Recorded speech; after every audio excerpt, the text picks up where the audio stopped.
because we had a bit of a problem where we got a little bit distracted and did not do the main the mysteries for everyone. I think I did it for like 10 out of the like 30 something people, I think. But yeah, let's go into it. Okay, I'm in a good spot. Chat's in a good spot. Let me quickly make sure chat had its thing going on.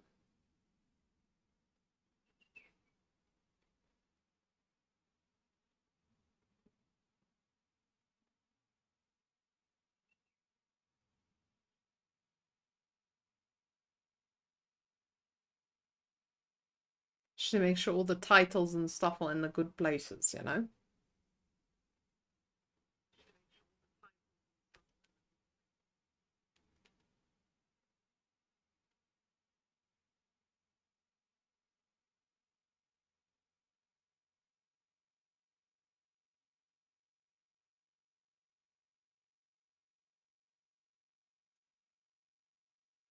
Okay. We are set. And I'm very excited to continue because I got a locker key, guys. Also, I'm pretty scared. There's like a lot of thunder and I'm scared it's gonna go through my headset. But yeah, let's pursue the fear.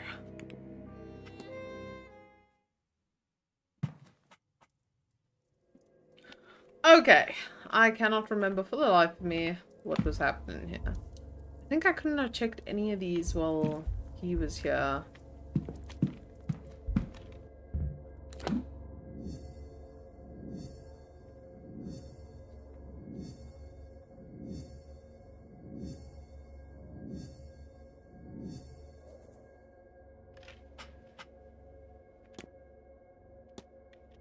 Okay.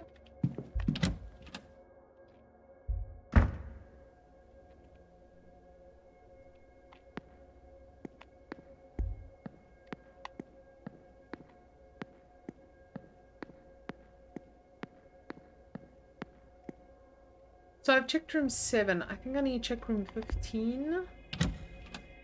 And what's it, 21?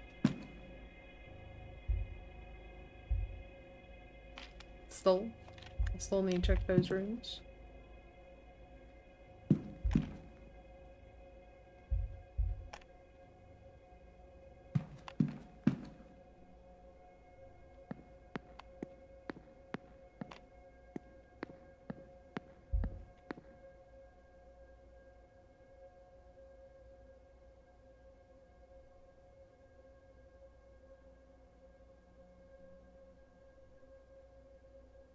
Okay, the door to room 15 appears to be missing.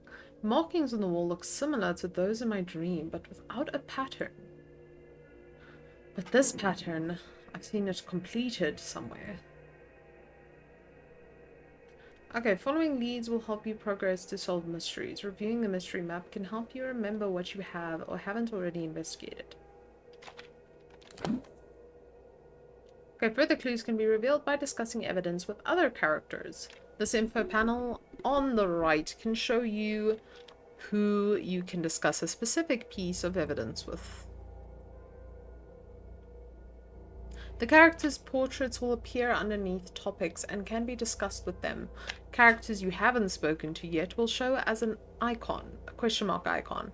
Some topics are locked from discussion with certain characters until you gain specific information. When this is the case, you will see a lock icon. Okay. I actually didn't focus on that the first time, so that's some powerful information.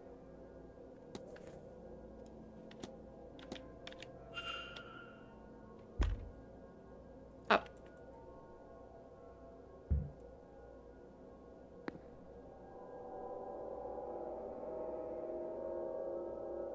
Okay, now I need to remember I did it. I think I could start like this. Wait, no.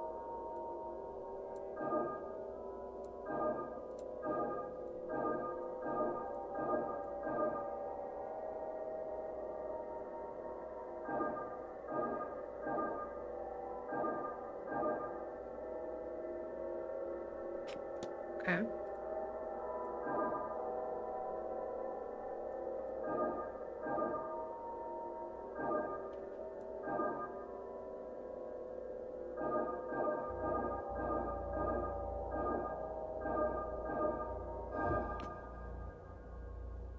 I don't know how this is possible. What is this place?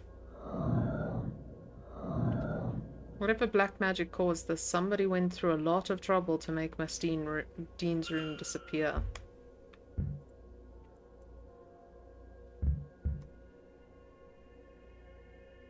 There's a key in the lock. Seems to be the master key for this corridor, but why was it left here? What other mysteries does this room hold for me?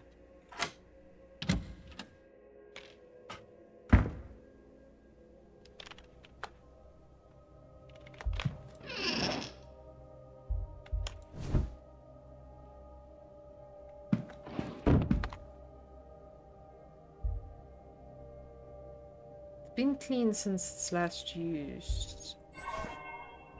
What's this? Looks like some sort of figure made from sticks and twine. And is that horsehair? Why would this be here?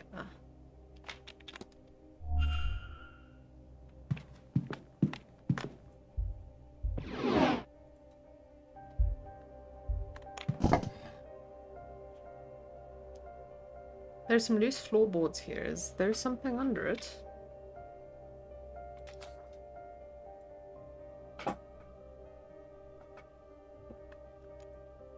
It's a note. Started in the garden in autumn. Walk east to the junction, then north for 3. Turn west and walk for 2 junctions, then south for 1. It is kept behind the cornerstone, which is seen when you face the stairs. There's something else too. A piece of paper stained with what exactly? What in God's name brought Mrs. Dean here in the first place? Another pattern. What on earth am I supposed to draw this time?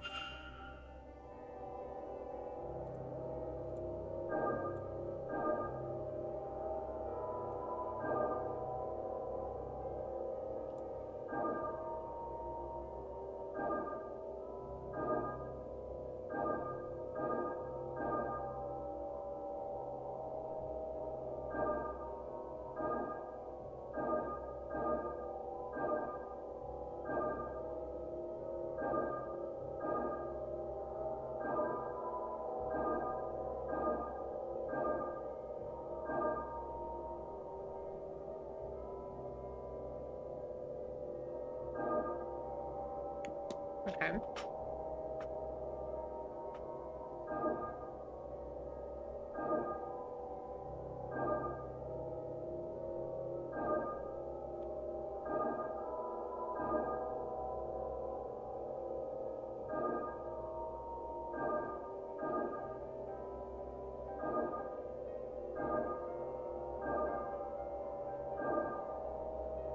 No man, why am I only allowed to link certain things? Like what?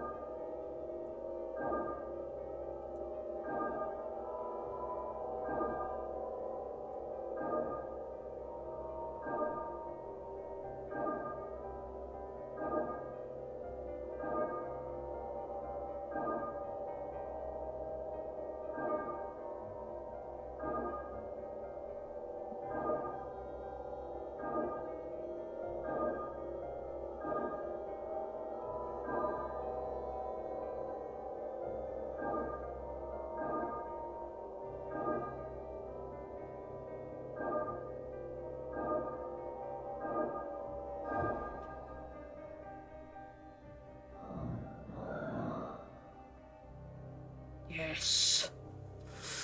Are these Mrs. Dean's private notes? What did she want to hide so dearly? It's apparent I was right. I had a little doubt, of course, but the jump from instinct to confirmation has been beyond imagining. I am the descendant of a Milesian ruler, one among 3. My power is not imagined, nor subjective. It is written in the authority of blood. The curling waves emblemize my blood. Power is for the deserving, it said. I thought it's ominous at first, even a trap, but it's clear I was paranoid. Perhaps it is simply the truth. That symbol, she said it represented her bloodline. Oh.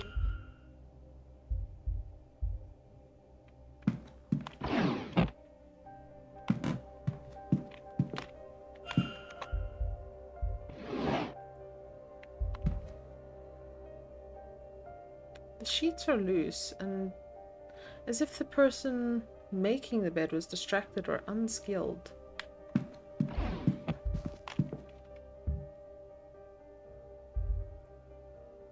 A bottle of turpentine. What's that? What's it doing under here?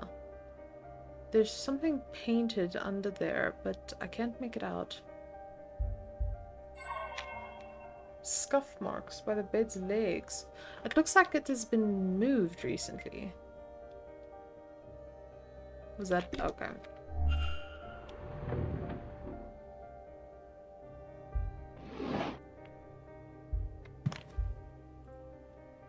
A bottle of turpentine. It looks like somebody made an attempt to shift these markings.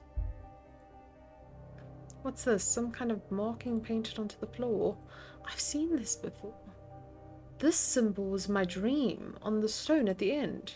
Though it is deformed here, a new shape seems to have been left by the deformation.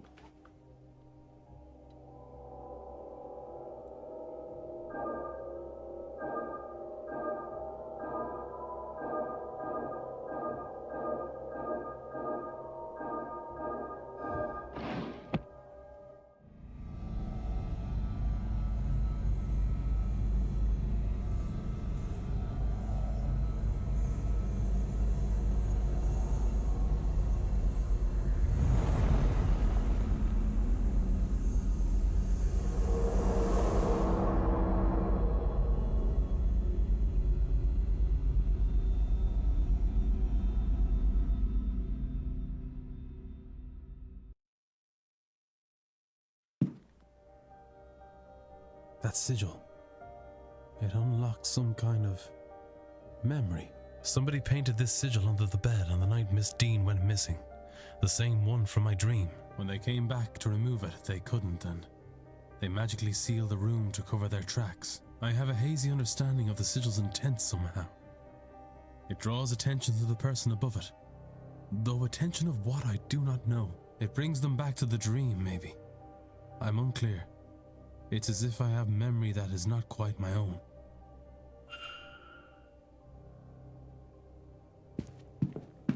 Okay.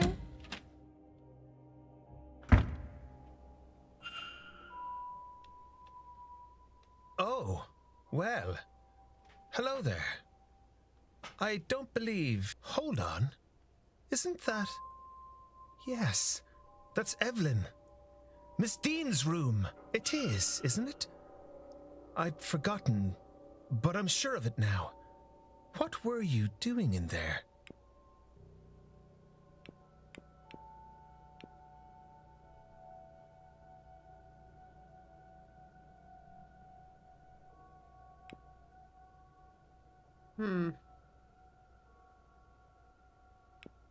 I'm looking into where Miss Dean has gone. Someone has reason to believe she's gone missing. She's gone? I thought I hadn't seen her. But I suppose I was hoping I'd just missed her. I mean... I saw her late on Tuesday night. I didn't speak to her, but she didn't seem to be herself. She looked like she might have spent some significant time at the bar. She went towards the East Tower behind you. I considered following her to see if she was all right, but... Well, even drunk, she was faster than me with this blasted stick. Anyway, I'm not one to go chasing a woman. But if you believe something to have happened to her then... Well, as I mentioned, she was out of it when I saw her. I'd say she was at the bar, and that is likely true. but she may well have been there getting something from the barman. The porter, Doyle. He's a bit of a user, and Evelyn always finds those. Anyone with a supply can share a supply. Maybe you can learn something from him? I saw signs of someone having wandered this way, less than gracefully earlier, and I have spoken with Mr. Doyle. You've both been a great help. I'll find her, Mr. O'Mara. Don't you worry. Maybe. Let's hope so.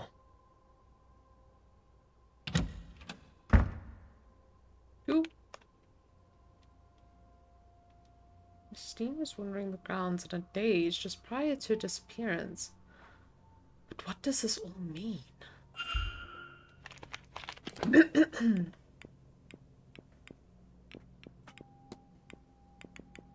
pretty sure I can make a hypothesis. Yeah.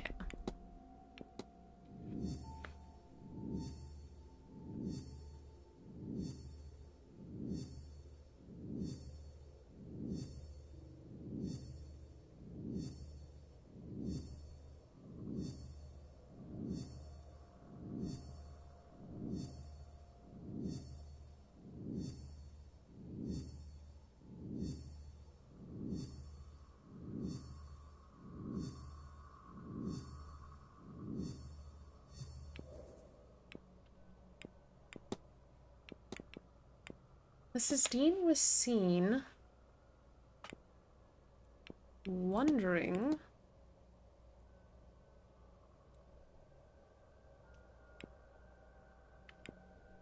the southeast corridor in a daze caused by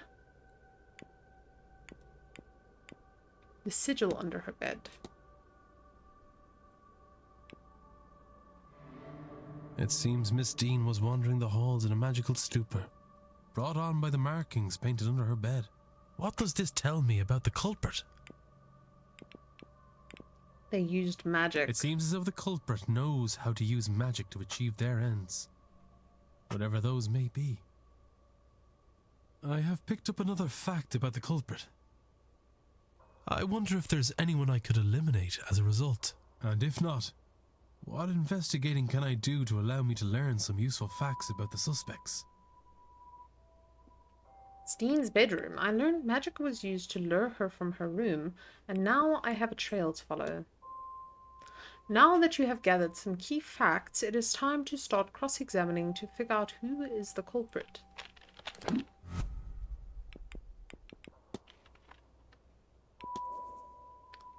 Okay. Culprit facts are on the left, character facts are on the right.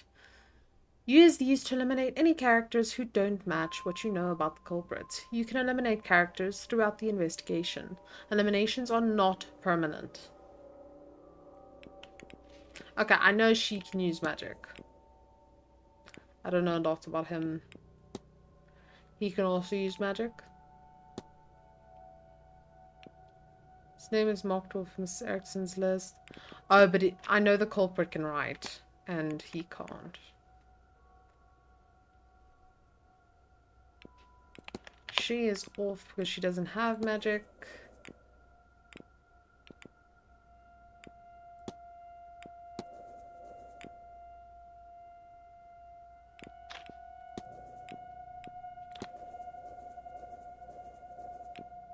Seems to be in his mid-30s. He's a magical apprentice. Okay, so he can use magic. Okay, his staff and would now know the grounds. He's in his mid-40s, the manager, and knows the grounds well. He had never met Miss Dean before she arrived.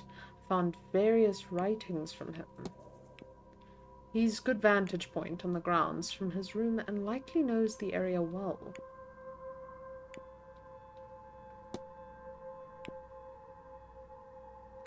Miss Erickson's room.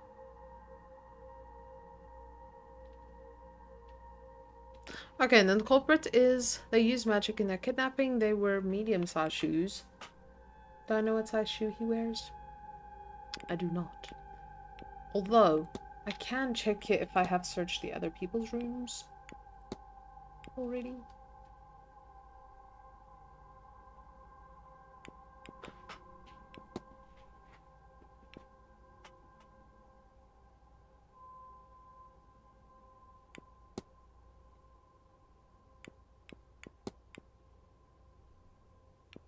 Okay, medium size.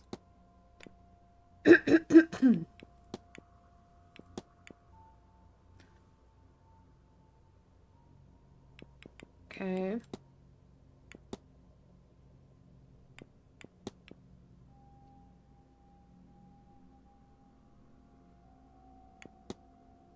Okay. Now, I'm gonna check out these things.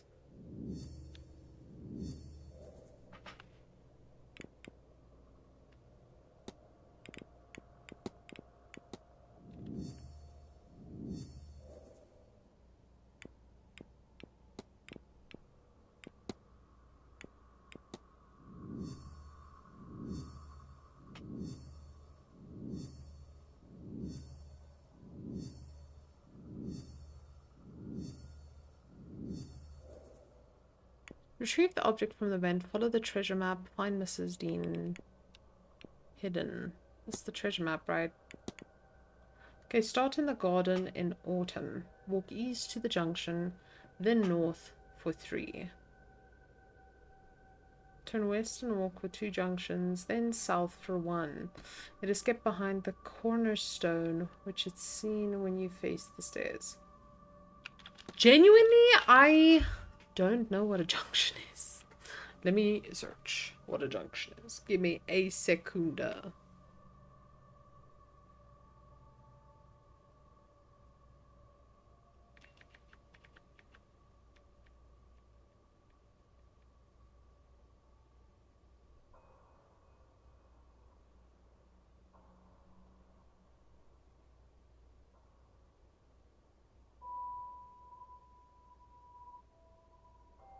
Oh, okay. No, I do know what it is. Just can't recognize the name. Okay. Okay. Am I frozen? I look frozen.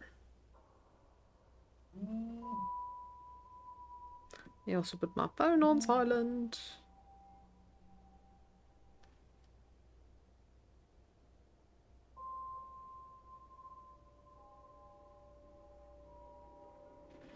Okay, well, I'm gonna make my way to the garden. That is not the garden. Maybe after I check room 21?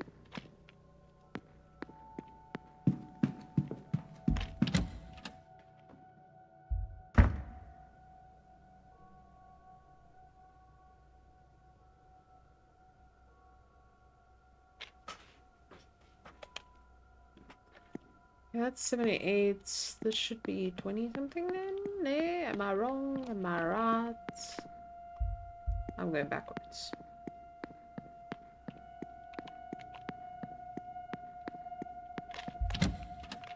I'll just have to go out the like normal way.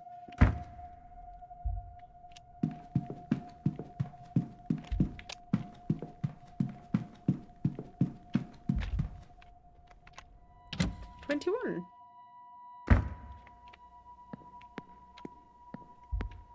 Hey, what? Oh.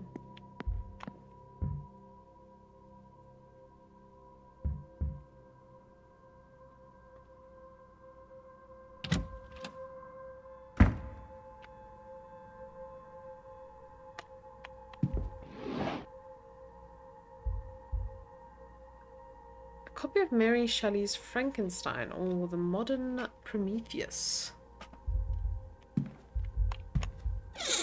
I am Prometheus, and you are just a god. Ah, okay. Taxidermied fox and pheasant. It still smells of death.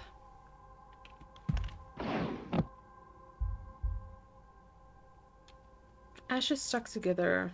Perhaps there's a leak here. The grate is rusted. I should close the mystery of who fought with Miss Dean. If I can form a hypothesis, I will learn something useful for my investigation.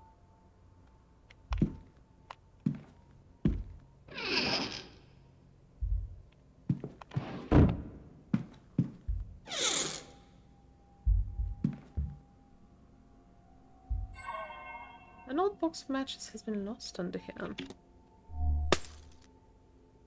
What was that?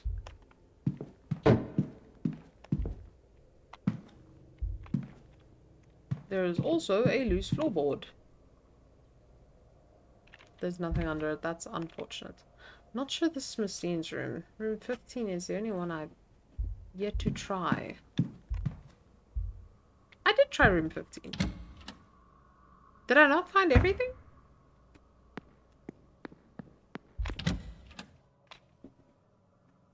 It must be what happened. Which way did I come from? Oh, literally, yeah, that's cool.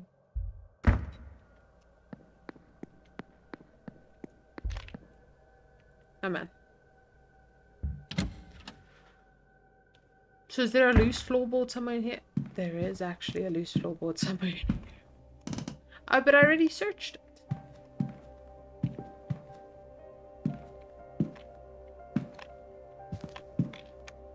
Pretty sure I searched everything in that room. Okay. Apparently someone fought with Mistine. The fight, okay. The porter overheard Mistine arguing with a man not long before she disappeared. Who was it, and what did they fight about?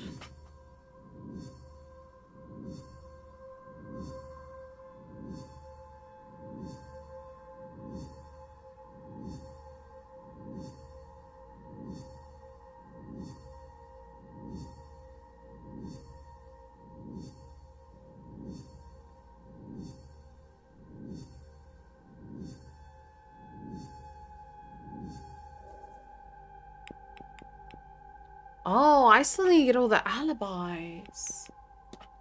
Okay. Well, darn. I forgot about that.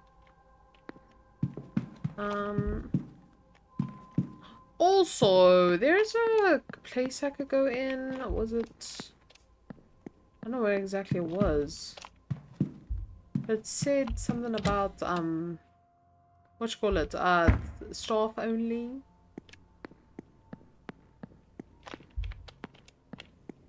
I wonder if it was here.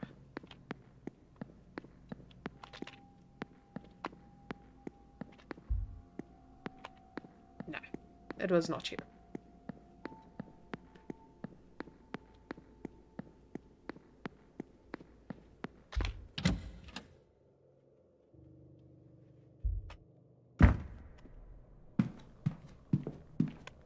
Oh. What do you make of this then, sir? I was rather hoping you might be able to tell me. I've not the faintest. But I noticed that it's finally gone down. Has it now? Aye, sir. It's been climbing all week, but finally went the other way this morning. How odd.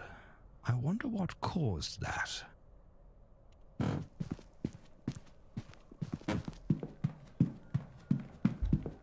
Is it through here somewhere?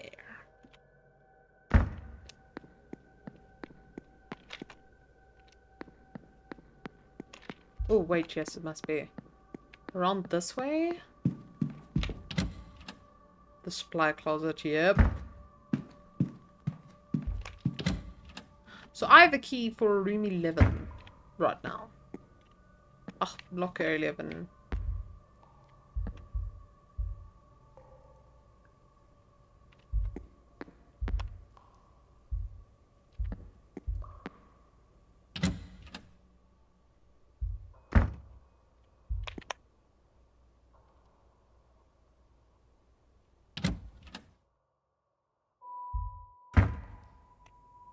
Should be one of these then. Yep. Oh. Whoa, what's this? Miss Dean received a threatening letter from Mr. Scarrett. I've brought my dagger. I hope you're ready for what comes next, Scarrett. I can also make out the number 451. Must have been written on the page atop this one.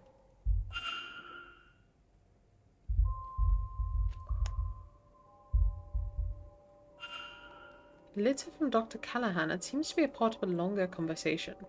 He seems to be offering to meet her and teach her the Irish magic despite some warning or refusal from Fiat on the matter. Make no mistake, my respect for Aunt is unwavering, but she's rigid in her ways, and she won't be persuaded on this. She prioritizes safety over progress, protection above any sort of advancement. You want recognition? Of course you do, and I swear you shall have it. My aunt might not understand that, Evelyn, but I promise you I do.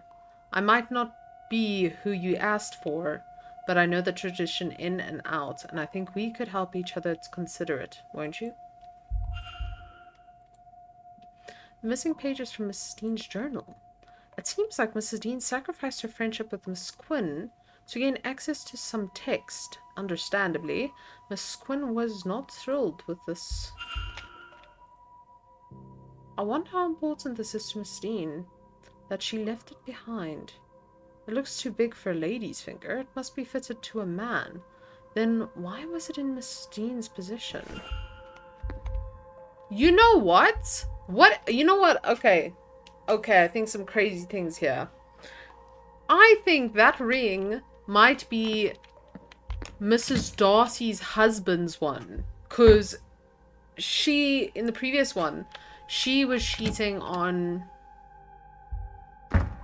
Well, she was being cheated on by Mr. Darcy. With, you know, Mrs. Dean. So I think that might be Mr. Darcy's ring. You know? Okay. I need to talk to Quint now. And Mr. Skirt, because he is a dodgy, sly old man. Okay, analyze.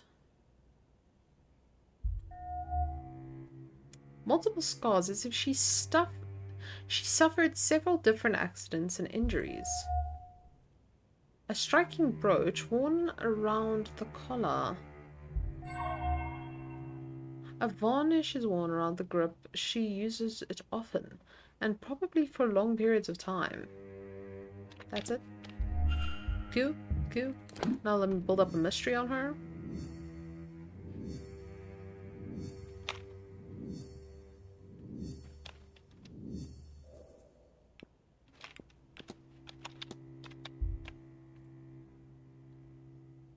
If you'd hold a moment, I'm just looking for something.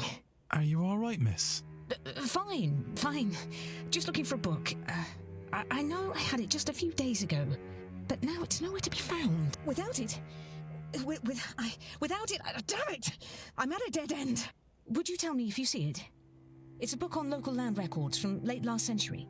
It has to be around here somewhere, unless another guest has taken it.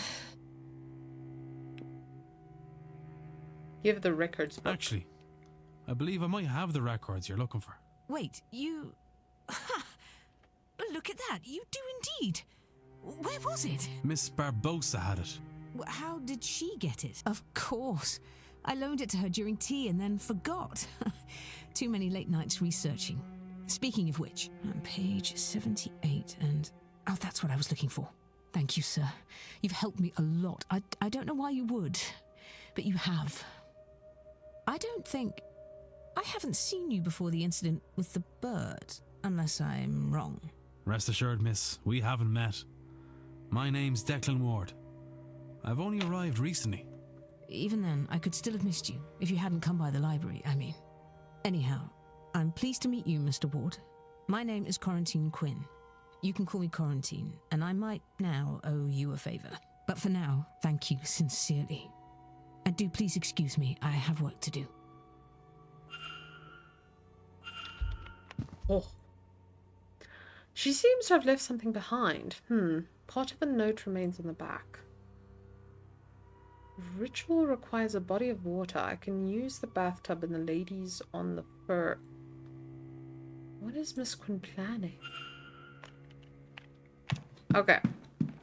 Now I need to talk to this old man.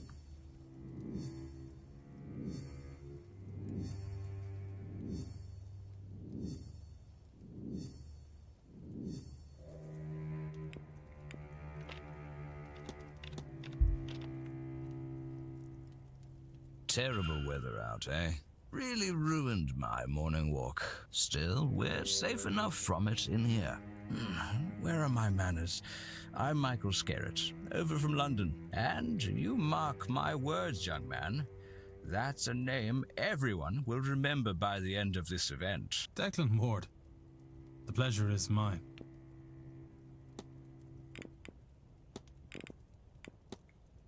Were you in correspondence with Mrs. Dean, Mr. Skerritt? Why, yes, I was. I have taken a shine to her, I won't deny. Not in that way, you understand. She has opened my eyes, and I intend to repay her kindness this weekend. Ah, no, I didn't mean to analyze him.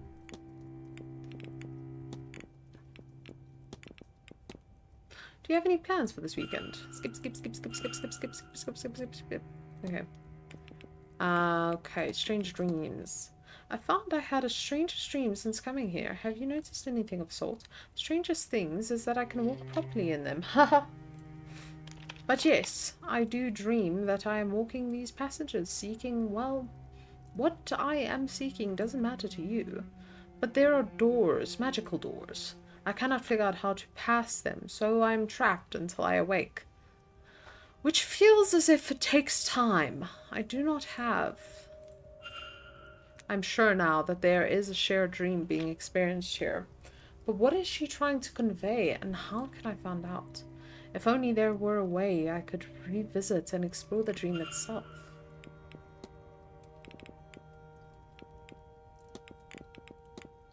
It's a very handsome cane you have there.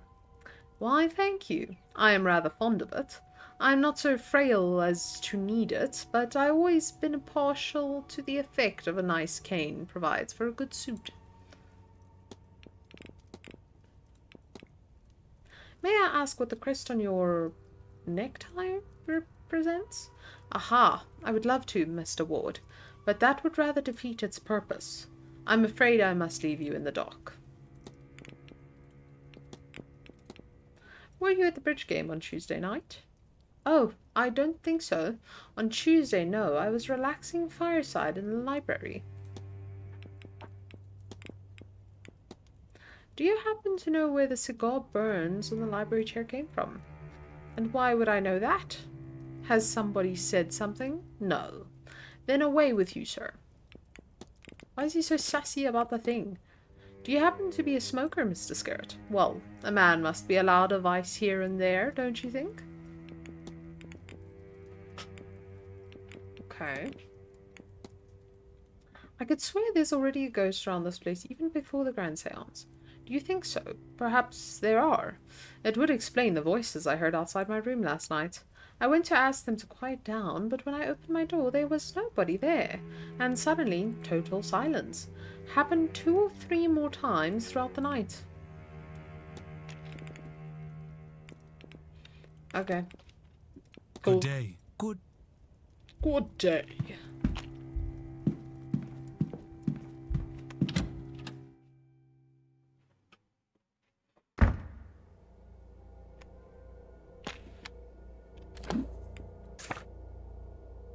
Also, I need to check these tanks.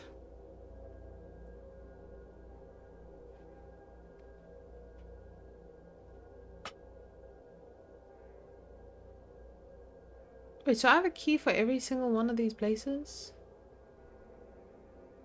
I should go check that out. Okay, okay, we can't go into the basement yet. I do want to talk to Miss Barbosa.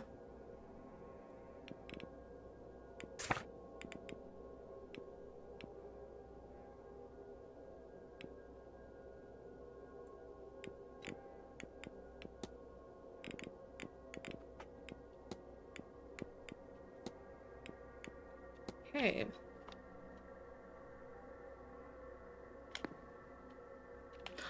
Let me first go to the gardens, actually. Yeah, I think it's actually this one.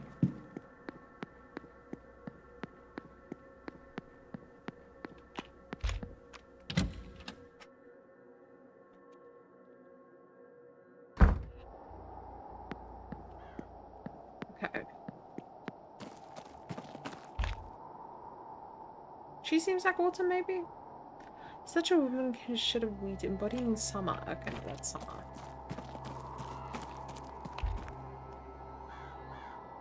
A woman across chill winter herself.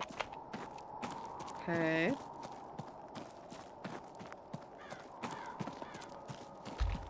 She autumn. Statue depicts woman carrying harvest grapes of a set she seems to be representing of autumn.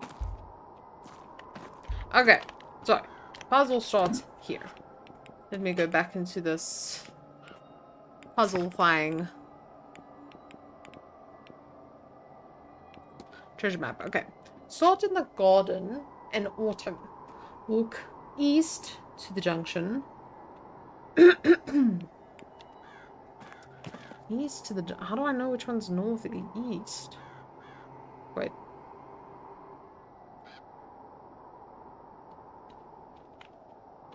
Okay.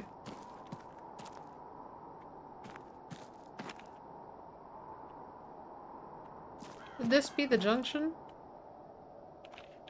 Actually don't know.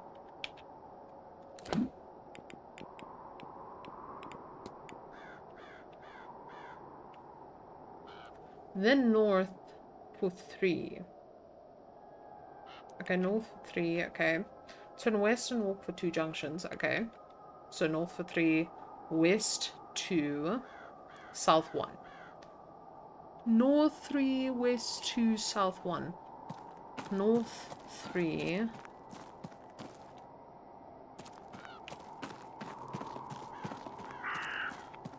West 2.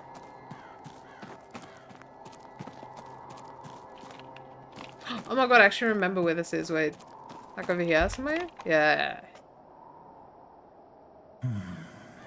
This is where the note from Miss Dean's room leads me. Oh. If I look in here, then...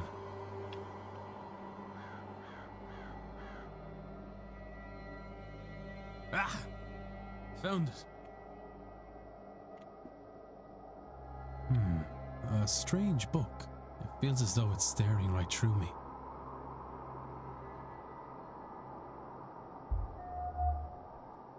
A sigil fills me with dread, but then it's overpowered by a sense of ambition. Are these emotions my own, or do they belong to someone else?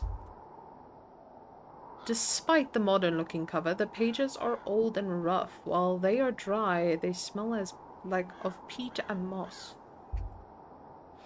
I'm not sure what this was written with, but I have a fear that it was not ink. This sigil fills me with a deep sense of sadness and the fear of being trapped. Are these emotions my own, or do they belong to someone else? Okay.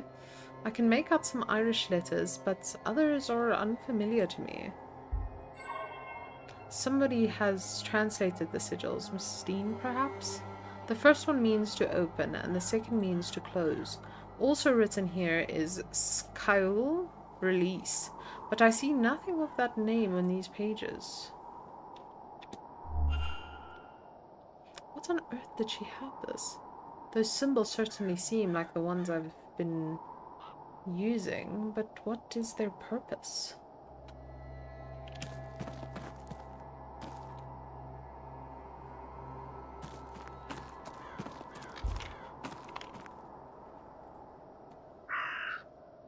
Ah, there you are now. Oh, I'm sorry, sir, but, do I know you? No, I never said such. Just plainly, there you are, and you are. You have me there, sir. Sir, I'm no knight. I'm done enough in, and you can call me such. I'm a proud traveller protector of these lands. Noted. I am Declan Ward. Also, not a knight. Oh, the last question. Good to meet you, lad. I take it that you've come for the seance. Ah, yes and no. I'm here because of the seance, but not for it. I have no words to speak to the dead. I doubt they have much comfort to offer up.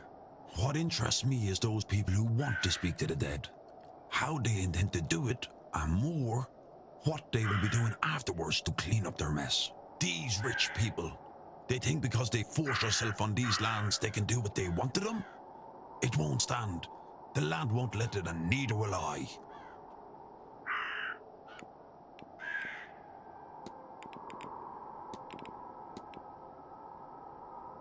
Did you play bridge? The bridge game that was last Tuesday evening? Nah, I wasn't there then. Wouldn't have played even if I had been. I don't like bridge. Give me a game of 25 or Irish done any time though. You have quite the ornate belt. Do you like it? I killed and skinned the deer myself. My cousin, Connor, helped me shape the tin. That man is fierce handy with a ball hammer. You sport an uncommon look. A man is only truly free when he is free of the opinion of others. What does your staff signify? It signifies that I'll bash you in if you come near me or mine. No, you mind what they say, lad. There are still plenty of snakes in Ireland. That's an unusual crown you wear. Crown? That's the pale speaking in you, lad. It's a circlet. It's a sign of my station as a druid, a protector of this land and its inhabitants. This crown.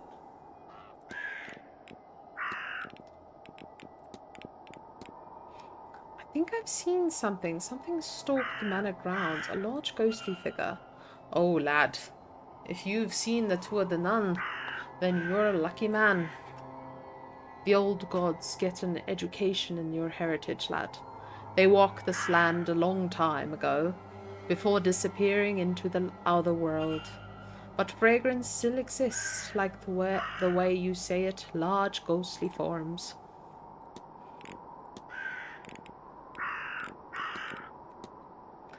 Any plans for this weekend? Bloop, bloop, bloop, bloop, bloop, bloop, bloop, bloop, bloop. Okay. Tour de Nun. Can you tell me much about the Tour de Nun? Nothing you won't find in books. They're old gods of this land, gone underground after being tricked by us mortals. What they think of us now, I can't say, and even as a man who walks their path, I'm not always sure why I do. Do they hear us, talk to us like a Christians think their gods does? I can't say. They connected me to this land and my heritage. It's all I know. Just feels right to light a fire for them from time to time. They've never asked for more than that. You say you're a druid? Ah, as much as anyone can be. The Catholics didn't leave much trace of the old ways, but I've pieced together a tradition that feels all right to me and called it druidism. No more made up than anything else in mind.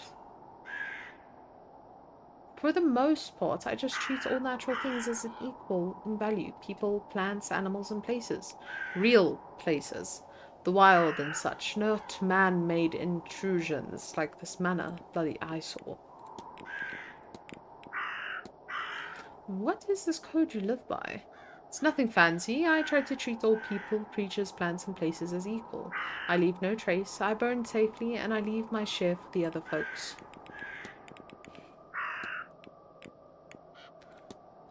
What do you think to make of this book, Mr. Open? Now, where'd you find that thing like that, lad? I can't read the words, never learned letters, but those markings in the columns. That is Ogham, and that I can read. It is of meaning of gateway or door, but not quite. It's something akin to both, but less mundane than either. Apparently Mrs. Dean is a descendant of a powerful Malaysian ancestor. Is she now? She and I ought to have a chat in that case. No, I should go. Only do something if you want, not because you should.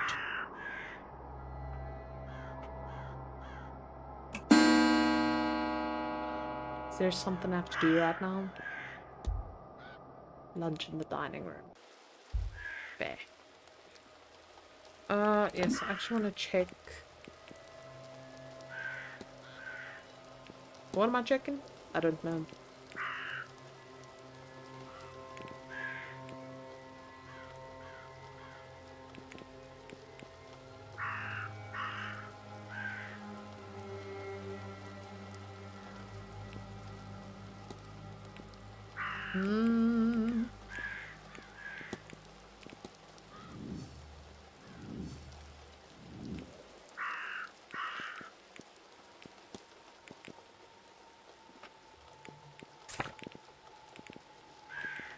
I need to see what that letter mentioned.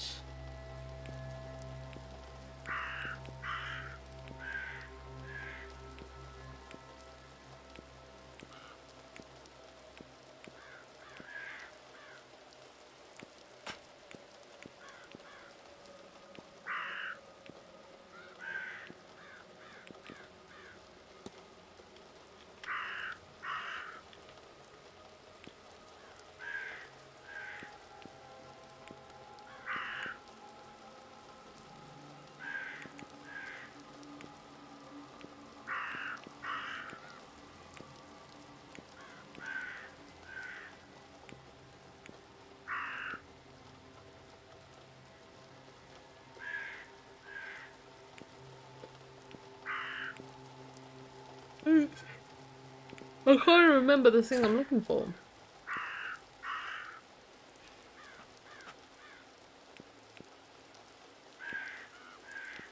Okay. Well,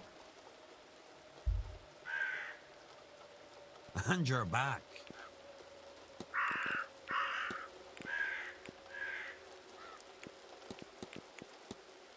have you had any odd dreams since getting here? Strange dreams. Funny you say that. I don't recall the dreams. I woke this morning, both wanting to stay and wanting to get the hell out of this place. Sure, how am I meant to do both? I found this on a walk about the grounds. What do you make of it? No need to be so vague, lad. You found it in someone's room. Don't worry. I'll pry no further. It's a binding charm. Stops the targets from having any magical effects on someone else. Only works if it stays close to the person it's targeting, though. Have you seen any ghosts since coming here? Have you not? My least favorite was a woman who crawled through the window last night. Thankfully, a flash of thunder and she was gone. Damn near soiled myself. Last night as I arrived, I saw a woman washing clothes in the fountain. I knew this would be a death here. I'm sorry? You saw a be-nigh, lad. Spells trouble of the life-ending type. She's a portent, you see. An omen. One that means death and grief have come to your house. Somebody will die here this weekend. Possibly more than one. Certainly no less. Mrs. Dean, am I too late? Okay. You should go. Now I need to go Only do eat. something if you.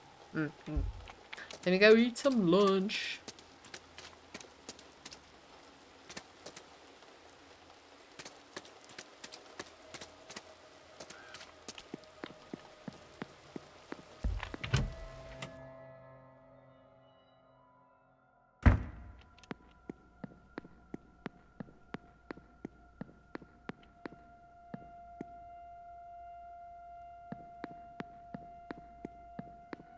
Oh,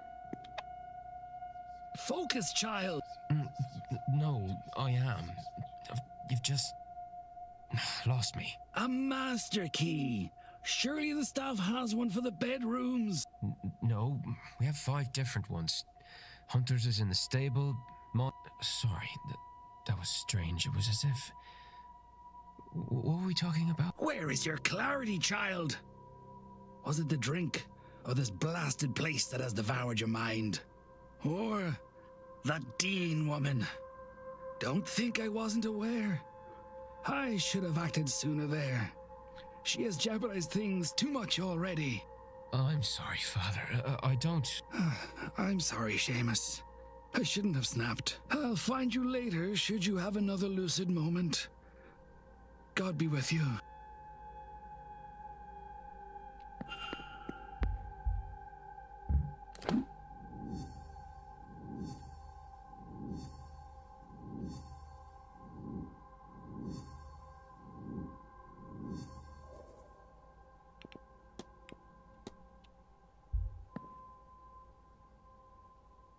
Hello again, sir.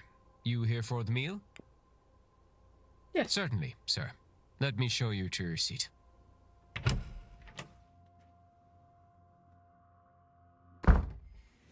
Care to join us, sir? No, it's all. Please. Yeah. Miss, I Mr. Sorry. think that I do Shoot. you. Admit to knowing her father. Admit she never met her. With. You are. Oh. Yeah, but. It is. Please. Of.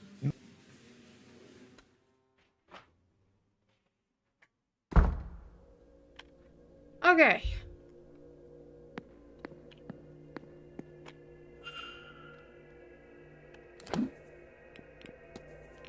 I need to check the timetable for that room thing. I can't remember what time it was.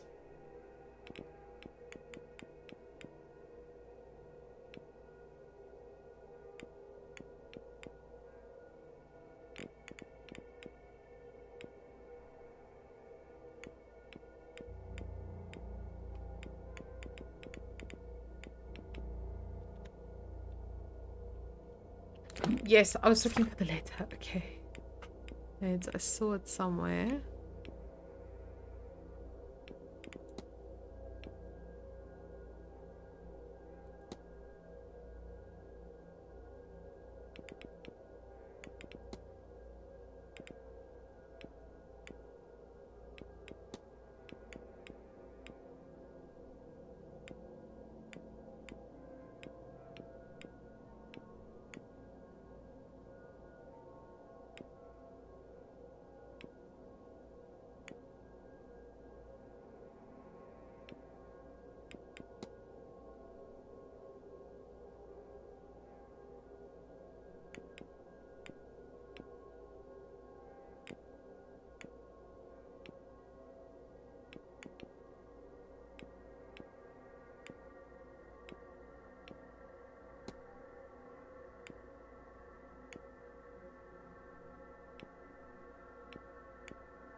The letter must be somewhere.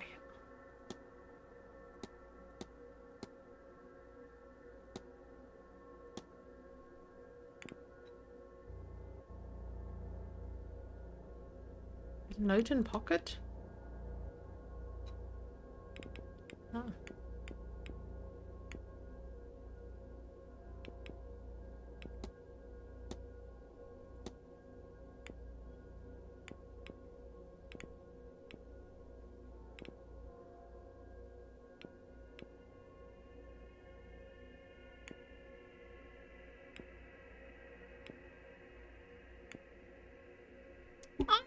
To room 7 just because I am not sure where that letter has gone.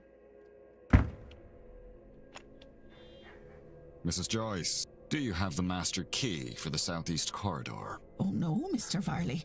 I only had the atrium master key with me today. I can fetch it for you. It's only on the room cart in the supply closet. Thank you. Now, one of the guests has lost her key, and I was hoping I could use this to get her back in. Might Mr. Hunter have it? No, I was just out in the stables. He has the northwest corridor locked away in a safe there. I don't suppose Mr. Doyle had it. Mr. Doyle's key privileges have been revoked. Oh, I forgot he locked the southwest key in the basement storage. Has he not gotten that out yet? No, he claims he can't find a way through. But I'm telling you what I told Mr. Hunter. Do not do it for him. And that is not all. The fool also lost the northeast corridor master in one of the unassigned rooms. What? What in the heavens was he doing in there? I do not know, but I doubt it was cleaning. When you have time, perhaps you would see if you can find it, and clean up anything he's done. Oh, Mr. Farley, I've had it up to here with that boy. I'll get to it as soon as I'm done with my morning chores. I appreciate that. I would also appreciate some decorum with Miss Mantovani. She's the Marquess' guest and the host of this seance, which you know is important to the future of this manor. Once this whole business is done, she and the rest of the guests will be moving on. It is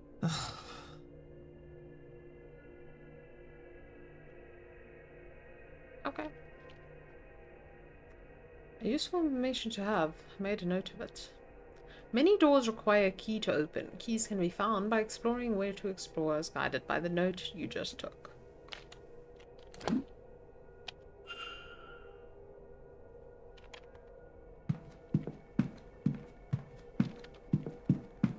I'm gonna go into the library quick fast, do some research on the important topics after I eavesdrop over here. Idiots and ghouls, all of you. What did you think would happen? That nobody would mind? That they were not entirely as capable of vengeance as you? And for what? For 16 funerals in 30 years? But at least the caskets were nice. And you never even saw the ruin you caused. It's just me in this godforsaken library. Bastards! What damnable stock we are! Okay. Just gonna eavesdrop here too.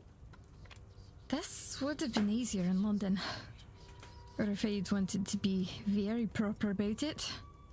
Home. I do think my parents would have rather had it that way, certainly. Are you sure this is the right solution, though? Shouldn't you wait to see how things play out? There is still the social season. Well, that's not for another half year. And some of those young men are positively frightened of me. Here, I might find somebody who understands. I understand. And I don't think there's time to wait. You'll keep me right, won't you? Don't I always? Besides, I'm telling you, you needn't worry so terribly. I'm sure things will be back to rights soon enough, one way or another. And I am usually right about these things. You know that. I shan't tell you that. It might be true, but I shan't say it. Okay.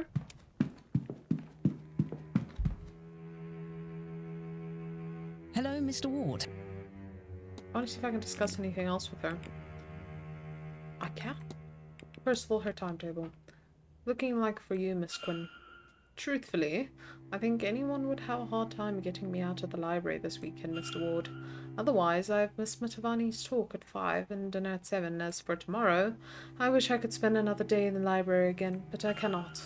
I suppose some variety would be good for me. I'll be in the church for the service at noon, and after some time in the graveyard I have lunch at 1. I'm also seeing Dr. blah blah blah blah blah.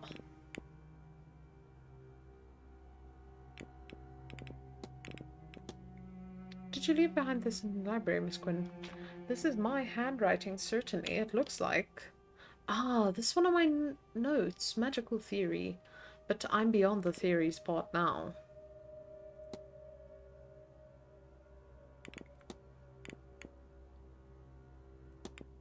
It's quite a striking brooch you have. Mister gave it to me as a keepsake when I set off.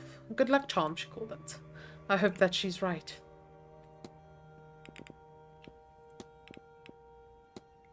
I gather you and Miss Dean had a falling out of sorts. I suppose that is that is a way to describe it. I do not make friends easily, Mr. Ward. I have a great deal of responsibilities and left with little time for socializing. Evelyn came to me for help deciphering a grimoire, an ancient tome of spells that's being my specialty. I liked her. She was curious and sharp, and she was exciting to be around. Chaotic, which was a nice break from how ordered the rest of my life was. We fast became friends. Then one of her friends in the order showed up with a Sophie who had or claimed to have an original copy of the Picatrix with annotations not copied into later editions. She has to see it, of course, and all she needed to do was steal them some of my books as payment. And denounce me publicly, too, though I still don't understand the why of that. To stop me coming after her, I suppose I couldn't, though. I was heartbroken. I washed my hands of it and returned to my work. I would have been wiser to stick stick to my books in the first place?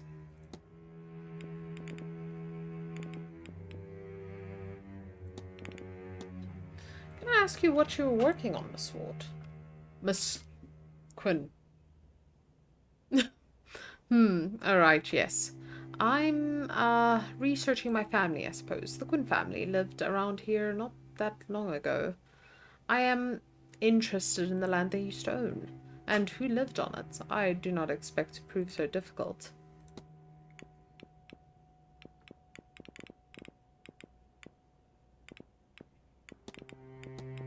Did you attend the bridge game on the other day? On Tuesday? I didn't mean to play, but I got somewhat roped into it. Perhaps next time my challenger would reconsider. Were many in attendance? We had only the 2 tables and played in rotation. It was, let me see, myself, Doctor, and Miss Callahan, Miss Barbosa, Mrs. Lau, Miss Darcy, the Marquess himself, and Mr. Coventry to make up the numbers.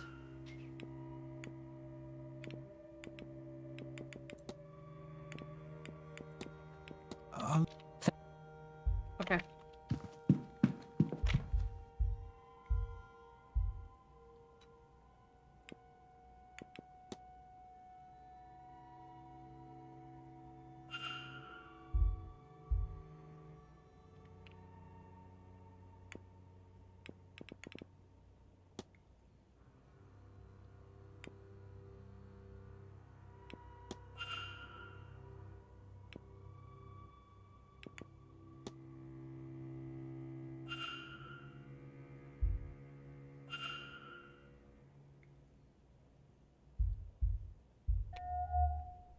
Okay, the old Irish goddess of healing, poetry, the hearth, smithing, and much else beside. A goddess, a hag, and a diviner whose domains are cold winds and winter. The war witch of the Tuatha De Danann was the goddess of war, wealth, and death. Crows are her symbol. The ancient Irish god of smithing and hospitality.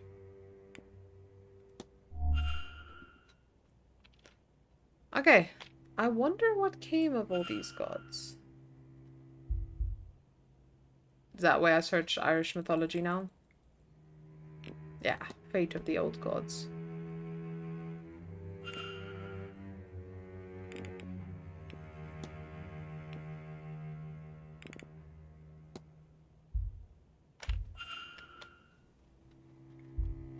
Okay. I've researched quite a bit. I cannot remember what else I was going to research. I actually need to also talk to Miss Barbosa about some information I've collected. Never mind. I have to... Oh! I also need to check the lavatory or whatever it's called. What was it, first floor?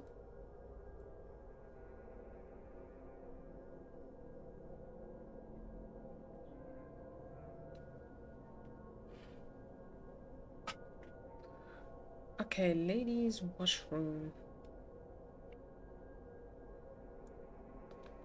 What was it? Let me see.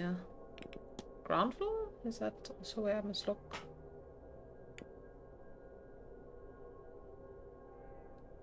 Okay, that's the ladies' changing room.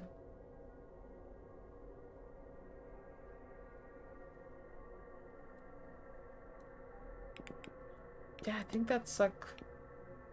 must be one of these, I think. Okay, so southwest corridor upper.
What is all this?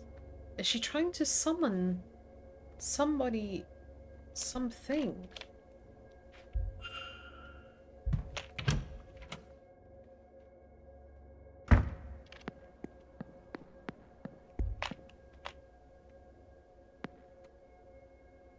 Hello, Mr. Ward.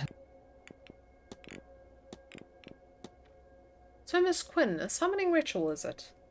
Accidentally found yourself in the ladies' bathroom, did you? I should have cleaned up, of course. I just so bloody frustrated I need a moment. I'm so close, but yet... Anyway, you need not concern yourself. It will clean my components before another lost soul finds it.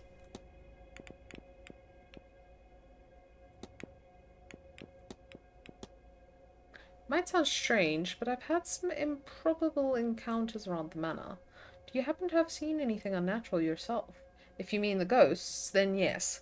I've seen them. This whole house has death strewn about it, with the same regularity as furniture. You're not used to such a tangible supernatural presence, are you? Are you? In my own way, as such, I'll commend you on your bravery for a first supernatural experience. It's quite the introduction. The ghosts are very vivid. Nobody I know, though. Not that I've seen. They're probably the poor souls who have died here.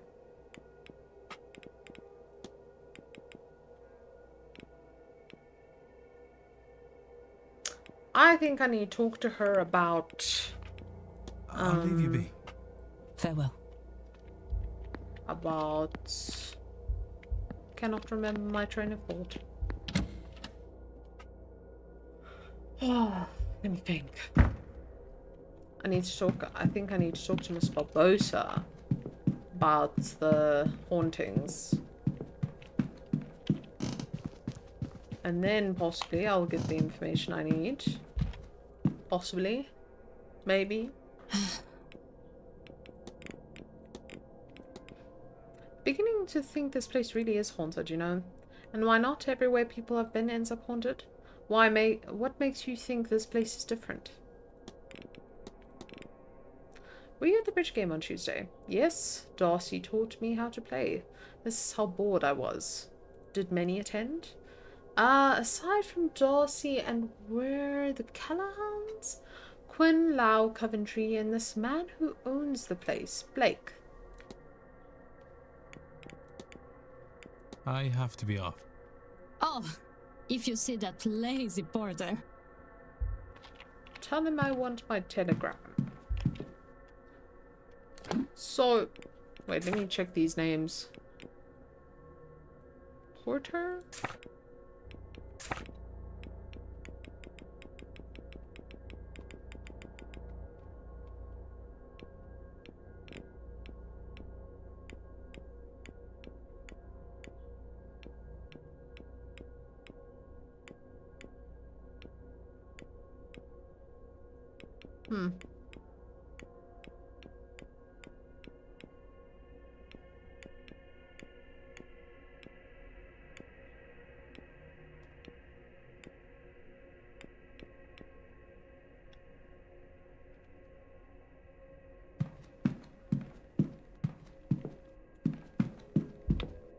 I'm a little lost. I will not lie to you guys.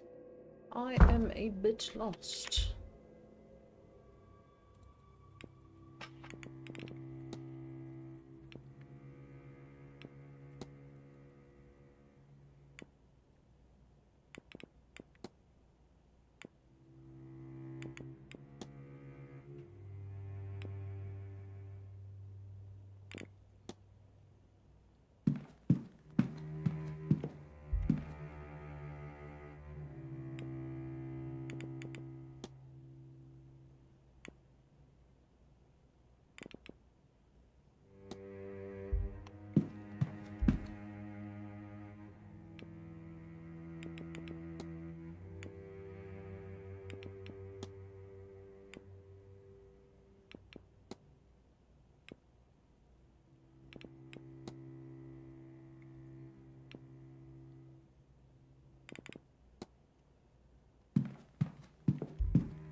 Okay.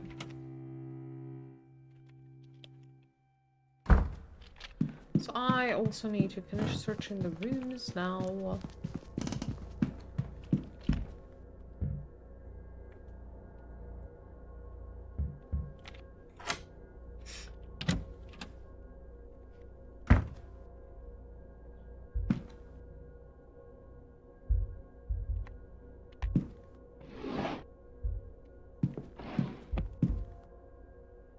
Gramophone recording. It might be nice to have to record to play in the machine in my room. I already have a record. I should leave this to be. Does no one suspect anything? Anyone was here.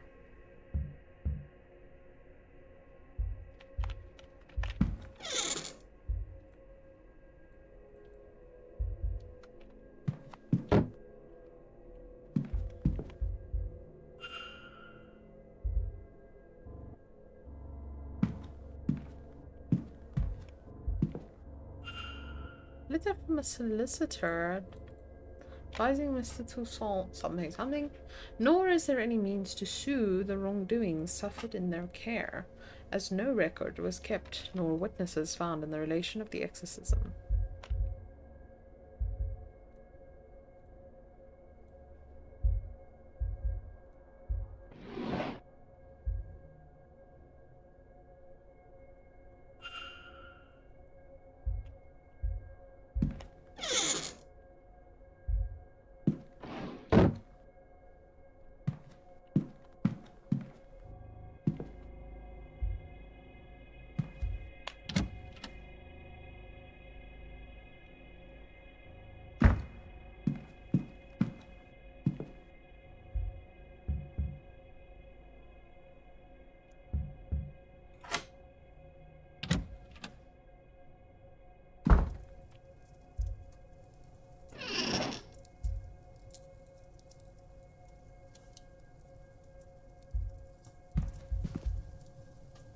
Note from Mr. Dupre confirming a meeting for the drawing room. It does not say a time.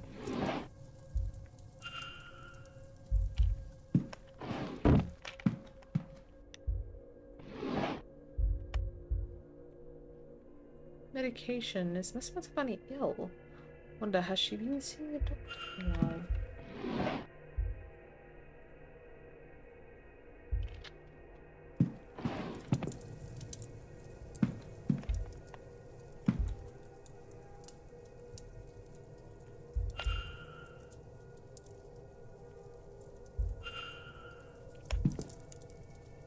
Sure, wait, this looks familiar. Shawl I saw being washed when I arrived here. Does that mean Miss Matsubani is going to die?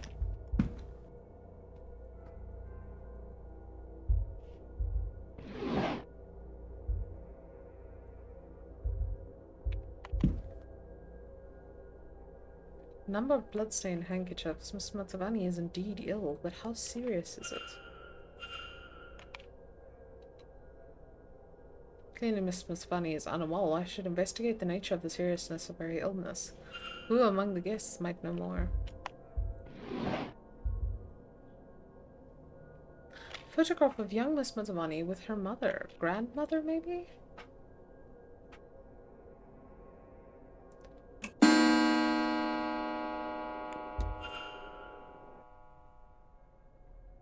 Okay, sure.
Letter in Italian. I think it smells circular stains to recognize teardrops. The address is like something Matovani.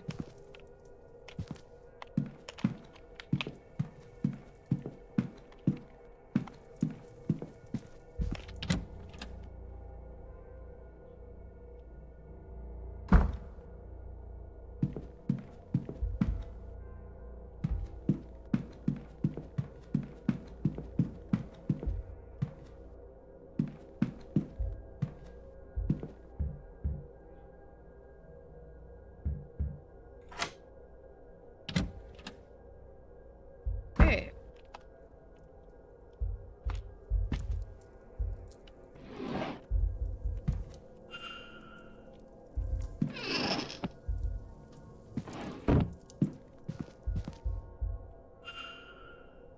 Buried writing will keep starting over when he reaches the part of who to leave his resources to. Does not seem to have family or friends.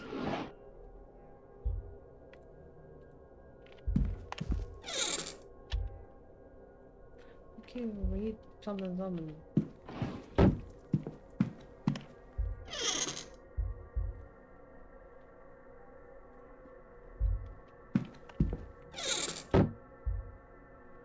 The writing that stands out about the upcoming seance. Imagine to actually speak with a ghost. Who will it be? What secrets will they share? Whoever it is we summon, they will become famous in death.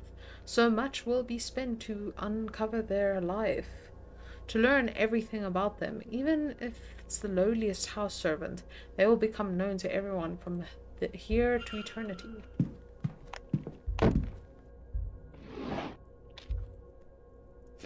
Let's address Apprentice Scarrett. He seems to have been ejected from the Freemasons for not living by their tenets of fraternity, charity, and self-sacrifice. He has circled self-sacrifice.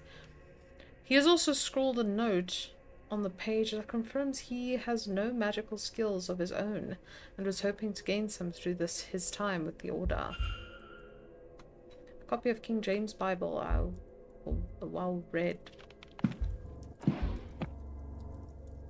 See, Mr. Skirt was well off, but his records show he is rich beyond my imagination. He has a string of failed businesses, but still he is massively wealthy. All from inheritance.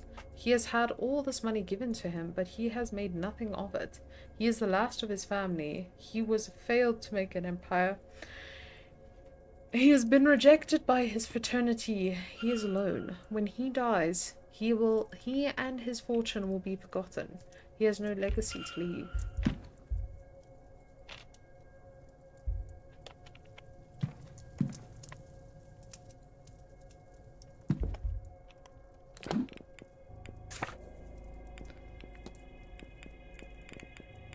That's not the one I'm looking for.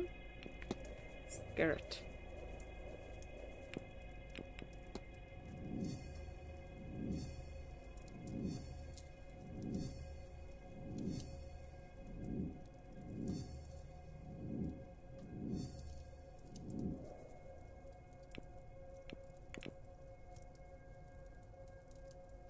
$451? Was that the...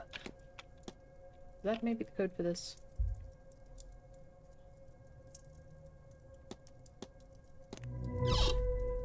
It is. Some tarot cards with a note. The cards I drew for you, Michael. Make of it what you will, ED. 3 cards, one marked with a hanged man, another the 10 pentacles, and finally the death card. What do they mean? A dagger. It looks more ceremonial than practical.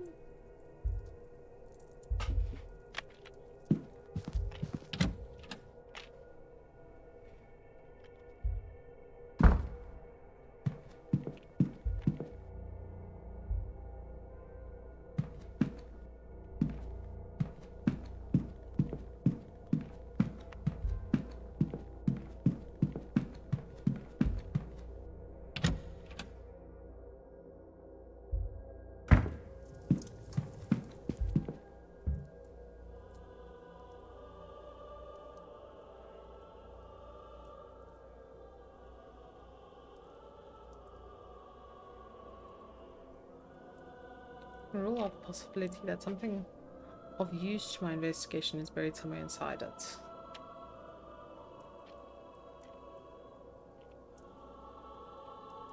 Nothing. I need to find something to bring me.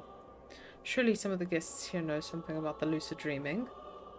It is less mystical than some of the subject matter here. Perhaps some of the more grounded or scientific focused guests could help?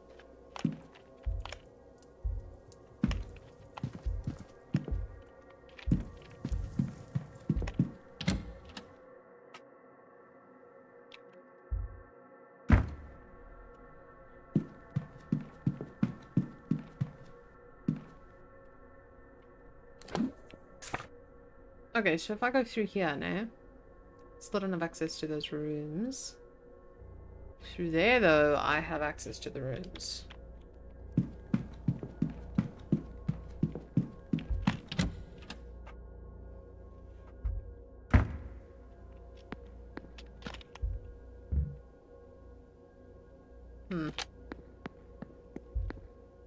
The empty room. Okay. I'm going in.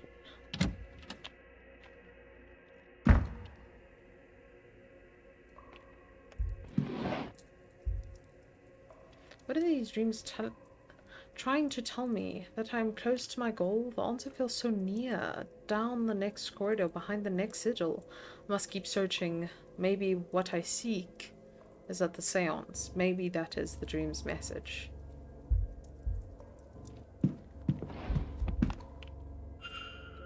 Drawings, I'm not sure of what. Polished Miss Quinn's poetry with scraps of paper containing annotations. Drafts stuck between the pages.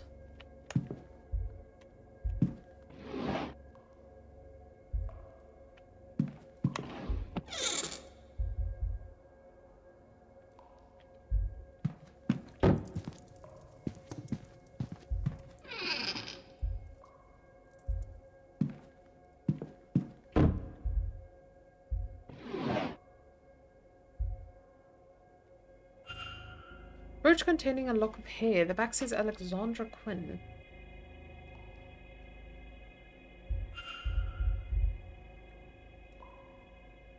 Collection of mementos of deceased family members.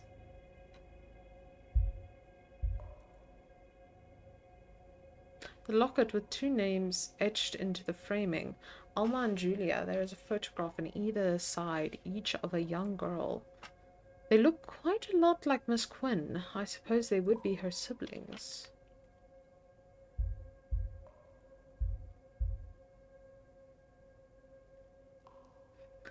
More photographs to memorialize the dead.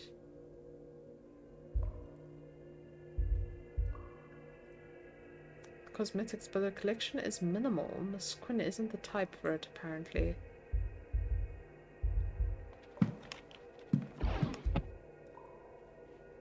Grimoires, most of them printed. One is Miss Quinn's hand, and the other one is annotated and nearly worn out by the spine.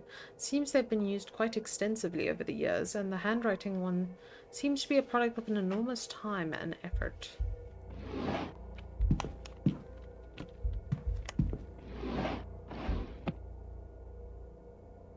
The Quinn family seems to have a lot of recently dead. It's a wonder there are any of them left at all.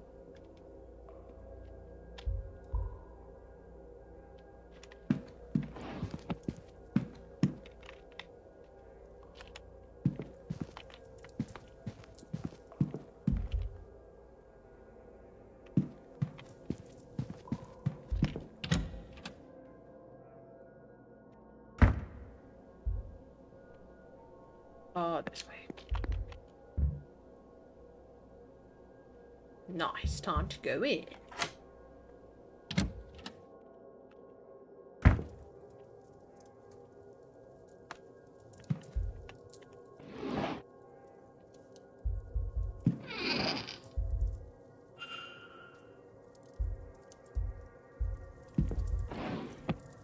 Book of Spiritualism. Its information within seems targeted to inexperienced.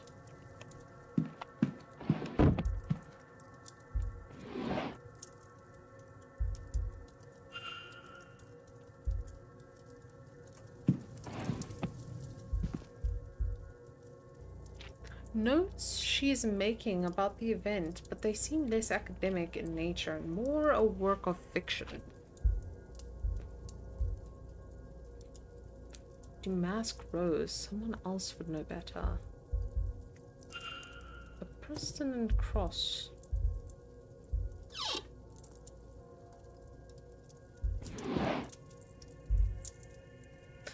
Racy letters is Mrs. Darcy's husband, but they don't seem to be written by Mrs. Darcy herself.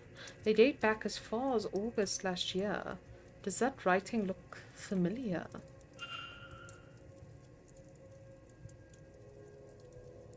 Is there any similarities between these letters?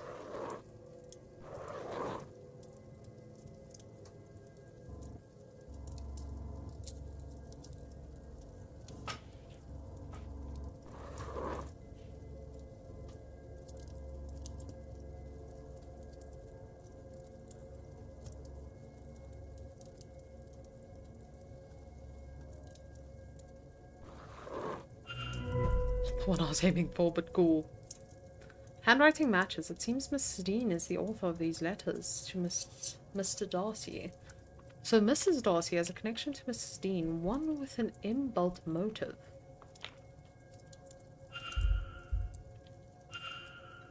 Those blasted dreams of home. I don't want to go home. Not after what happened. I want a new life. Lot of play just slipped in. Medical chart showing Mrs. Darcy was bedbound for some time in autumn of last year. The doctor listed as medical code UO33, whatever that means.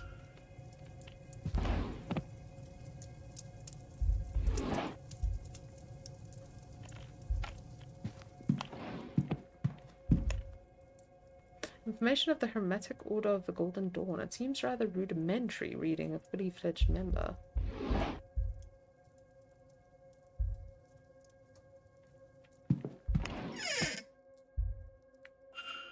Why on earth does Mrs. Darcy have a bottle of Thallium?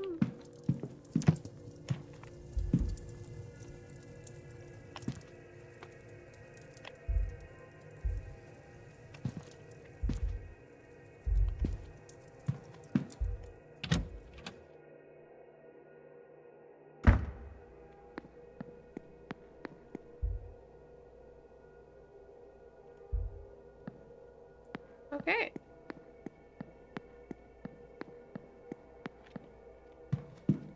I have gone in. Let me see. If I go this way. Yeah, I've already searched all of the rooms that I can search. So now I think it's about going to talk to the people that I need to talk to. Mrs. Darcy is in the garden. That's perfect.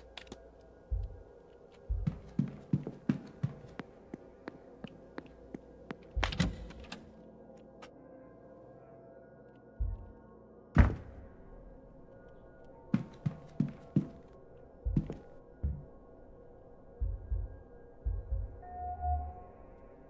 have the impression she knows more about those around her than they would like.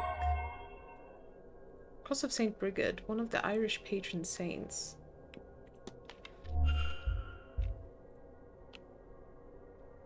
Hello. Declan Ward, miss. Pleased to meet you. Oh, God bless you, sir. It isn't often someone introduces themselves to the help. Caitlin Joyce, I'm the housekeeper here. If there's anything you need, just come right to me. Oh, well, thank you, Mrs. Joyce. I'll try not to be a bother. Nonsense, Lord knows. We could use someone normal at this damnable séance. Why the Marquess saw fit to risk our immortal souls bringing that Satanism here is beyond me. Why, I've half a mind to... Oh, don't mind me, sir. Just getting crotchety in my old age. I can already form my hypothesis for her. Great.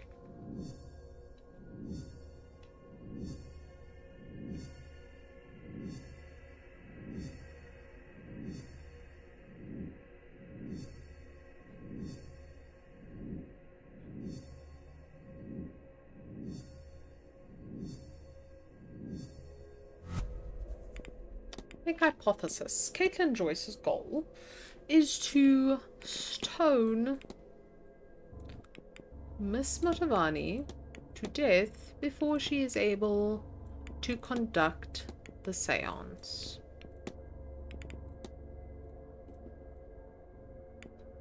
Mrs. Joyce intends to stone Miss Montevani to death. I should find and confront her about this.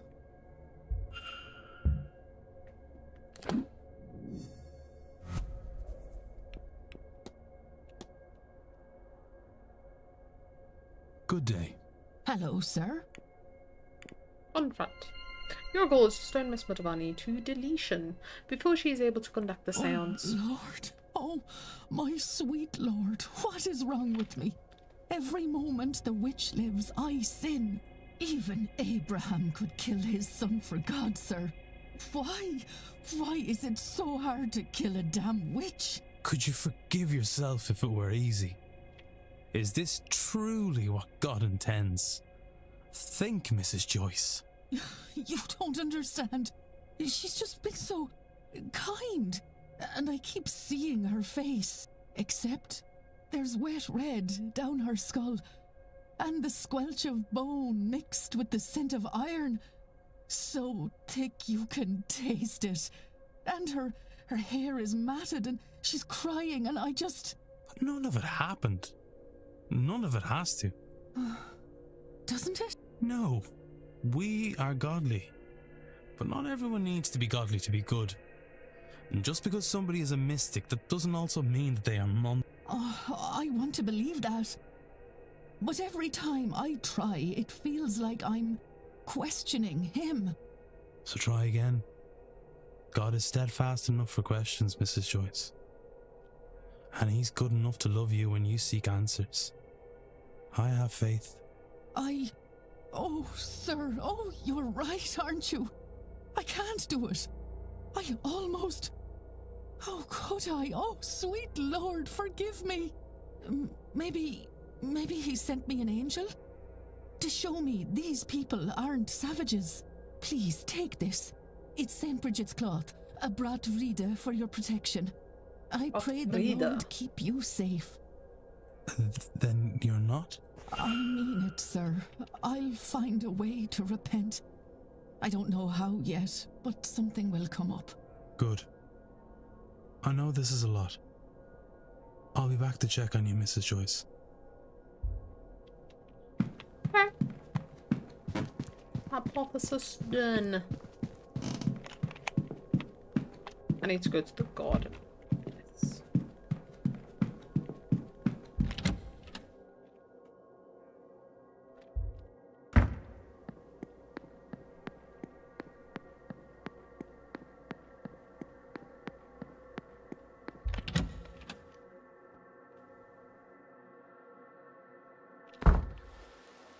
Oh, so many people. Oh, I'll just eavesdrop. You really mean to tell me you've never been to so much as a tarot reading before? Awfully common, of course, tarot. A seance or other ritual is preferable. But I really would have thought you'd have some experience. No, I confess, I'm a novice to the whole thing. But this seance sounded so fascinating. When I heard of it, I couldn't bring myself not to come along. No one could fault you for your lack of ambition. Ambition? If you like. Mere curiosity, really. Who isn't a little interested in whatever comes next? Especially at our age. Well, quite.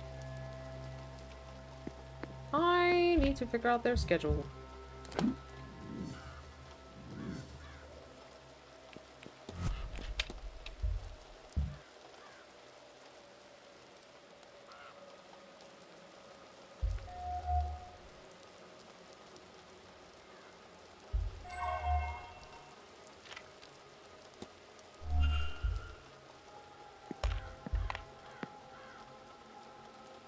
Mr. Ward. I want your schedule. Have you spotted anything not?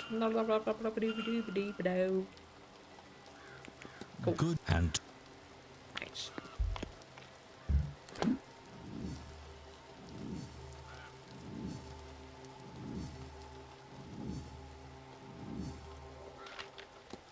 Pretty sure I've already spoken to him specifically.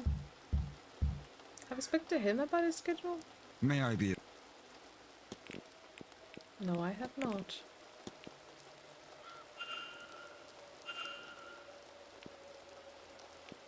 I need nothing. Certain. Okay.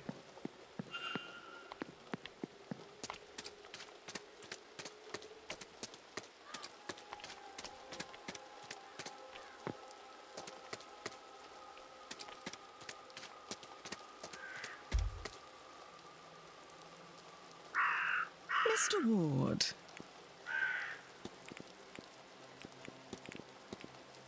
What are your plans while you're here, Miss Darcy?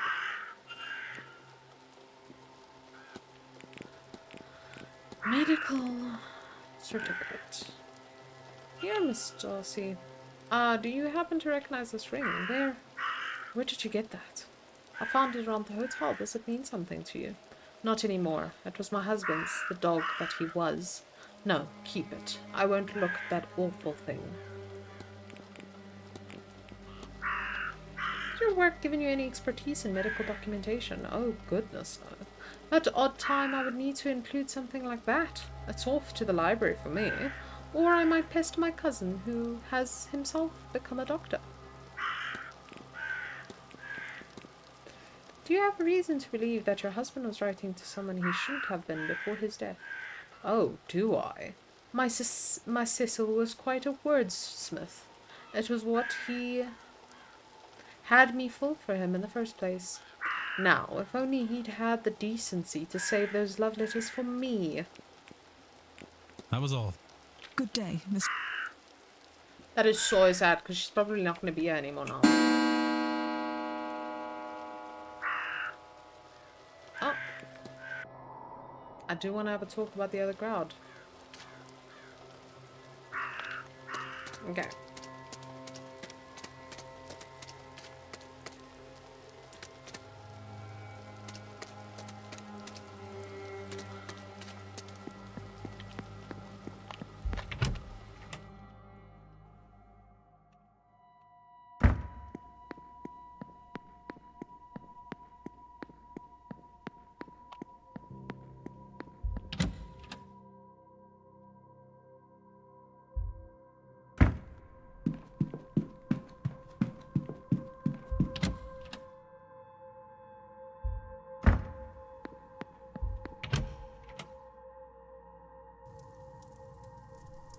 Well, thank you. So we the good. Sure, the church. Or read there. That. Please. Right. What you? Well, that. Right.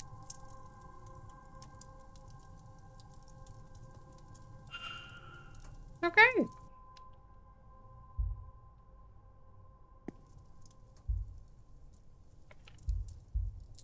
There's a lot of people here, actually. Let's hold the mystery on Lloyd Dupre.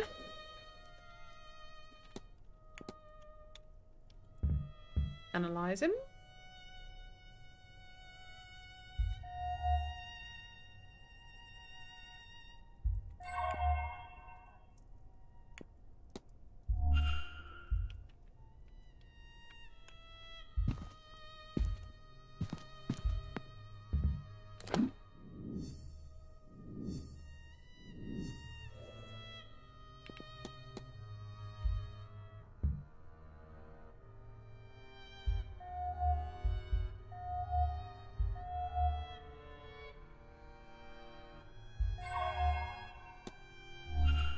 I should close the mystery of who fought with Miss Dean.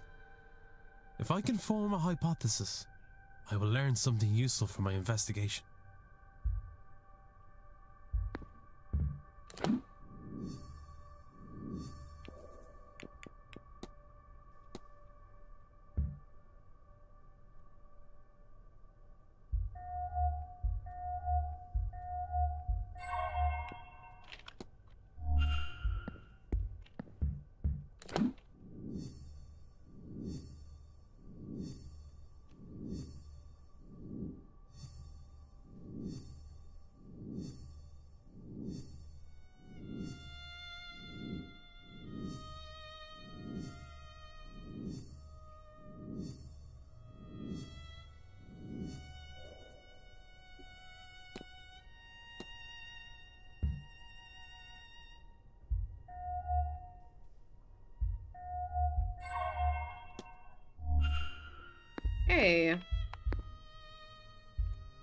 need to talk to her about her schedule. Senior what? Oh, I've already spoken to her about it. That's good. That's all. Of course. Talk to him about his schedule. You.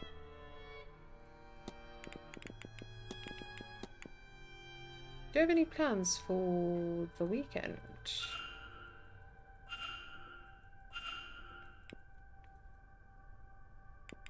I'll be off. Don't let me keep you.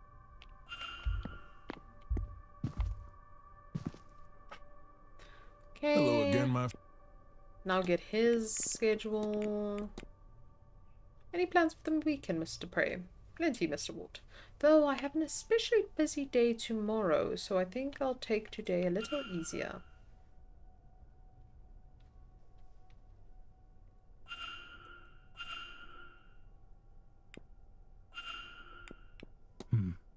Not at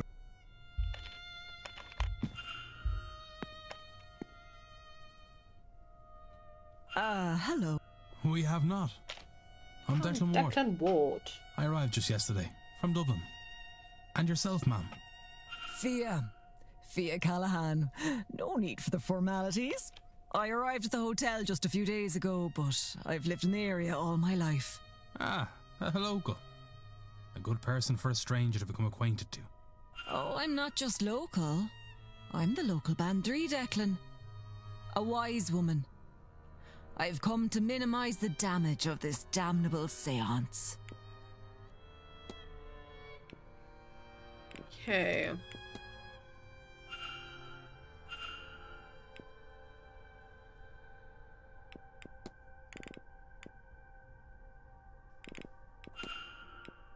Okay. I'll let you take. But like, who do I need to speak to right now? People whose rooms I've already investigated.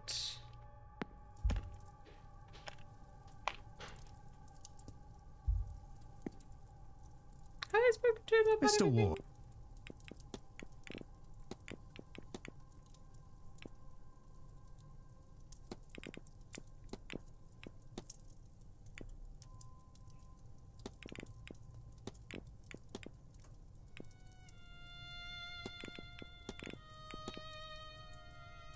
Question, Mr. Coventry, but I have to notice Miss Darcy's brooch.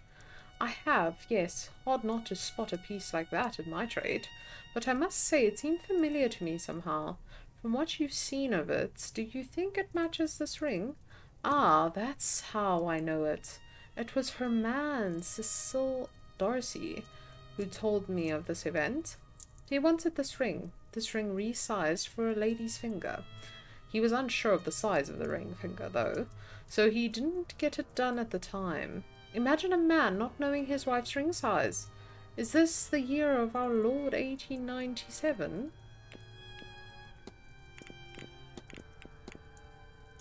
I hear there was a game at bridge the other night. There was. I had to dust off my skills a bit, but it was a fun little game altogether. Might I ask who played? I may try to round up a game myself. So it would be good to know who plays. Ah, yes, well, myself, Mrs. Callahan, Mrs. Darcy, Miss Barbosa, Miss Quinn, Mrs. Lau were there, and Marquis Blake joined too. Oh, and the doctor stepped in for, I want to say Mr. Skerritt, who dropped out for some reason at the last moment.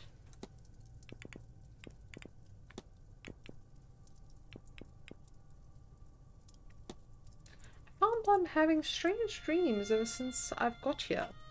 Had not anything of the sort? Dream, eh? No, nothing interesting anyway. Good auntie. Okay. Hello again, my friend.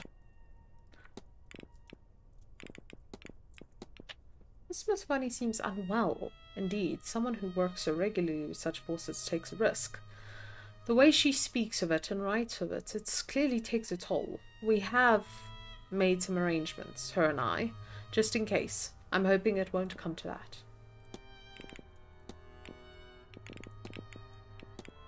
Is that an unusual tattoo? Might I ask about it? Of this, it's Maman. Forgets Veve, her mark. Consider it a devotional symbol. I'm an Owagan of hers, a priest as such. She's our Lao of life and death. I suppose your analogy to Lao would be saint. She is born of your pagan goddess Brigid. Her beliefs took her with them when they fled to America. I guess the journey changed her, for want of a better way to explain it.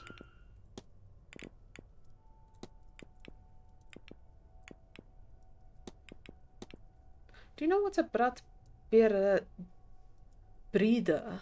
is, Mr. Dupre? Indeed I do. In simple terms, it's a powerful cloth endowed with the blessing of Saint Brigid. I've known those who make them to be among her most devoted and loving followers.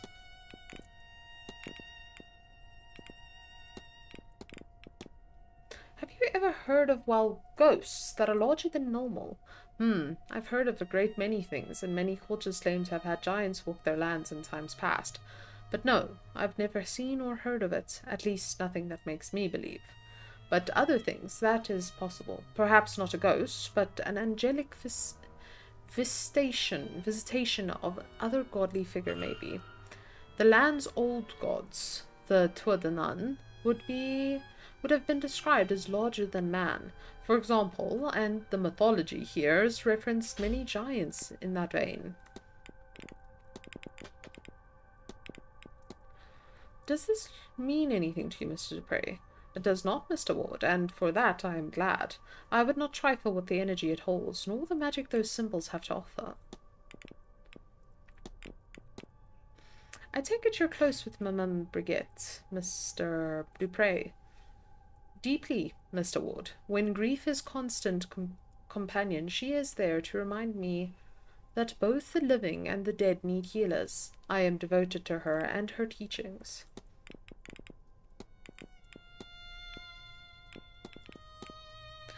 Do you attend Tuesday's bridge game? Almost, but the lovely Miss Motovani offered me a reading. How could I refuse? So I skipped the game.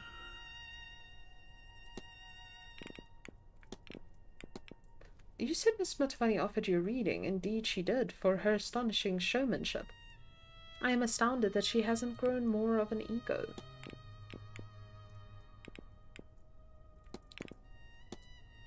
Miss Barbosa seems to have suffered a great loss indeed. So she tells me, Mr. Ward. Grief is an old friend in my line of work, but it still does mean no good to see her visit a warm-hearted soul like that. I heard recently that Miss Steen descends from a powerful bloodline of Milesians. Good for her. I've been told she is a talented practitioner. I'm not sure that her bloodline plays any part in that, but it sounds impressive. Hopefully not so impressive that some lunatic comes looking for her blood. Don't look at me like that, Mr. Ward. People have done worse for a promise of less.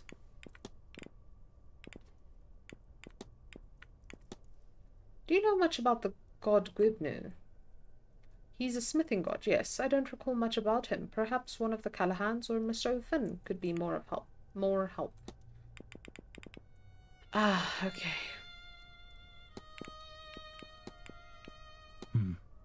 Not at all. Okay. Can I talk to her about anything else that I've discussed recently? Not really. I have to. Oh! And what do you offer me? Mr. Ward.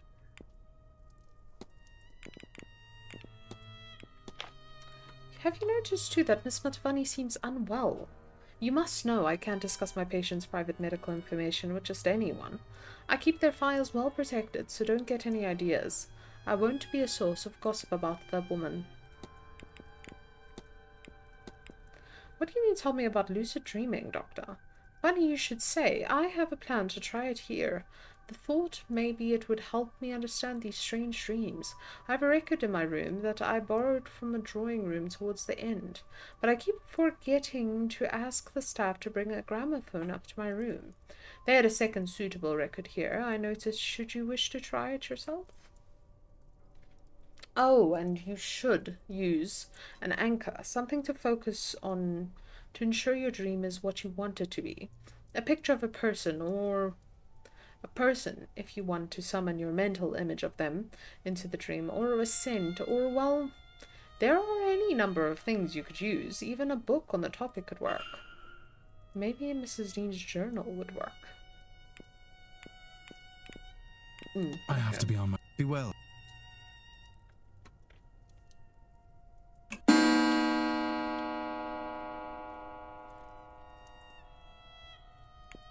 Ah. Yes, I was gonna go to the bar. Okay. I can still talk to Mr. him. Ward, what can I do for you?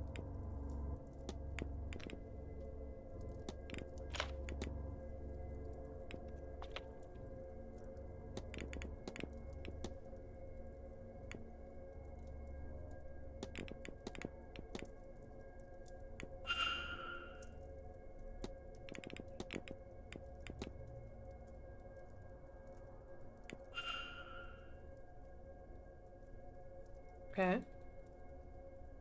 Jeez, you had a lot to say there.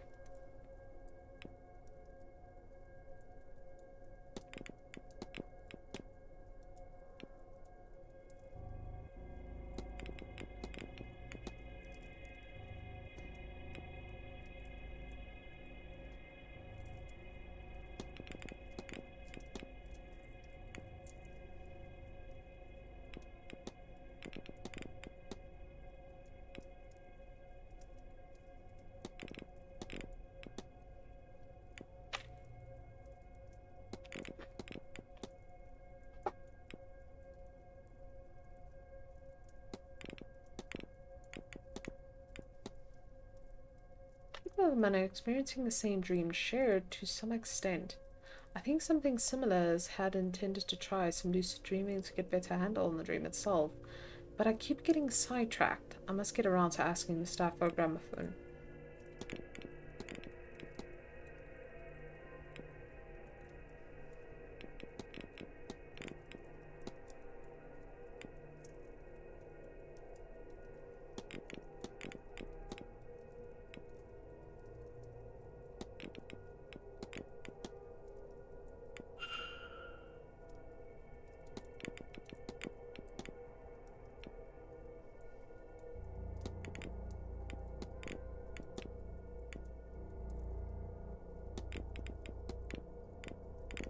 Oh, I never asked for his timetable. It's kind of crazy.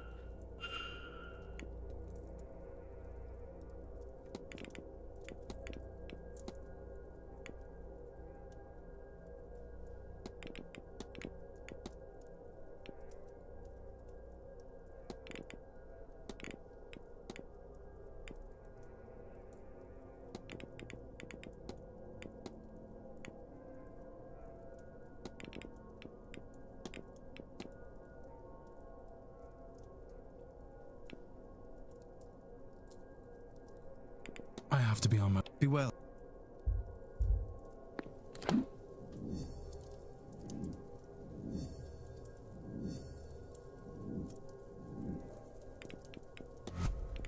Okay, hypothesis for Miss Darcy.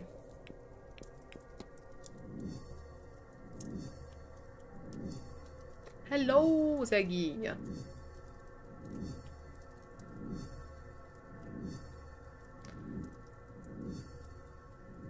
No, it's fine. It is not a bother. Maybe his Darcy goal is to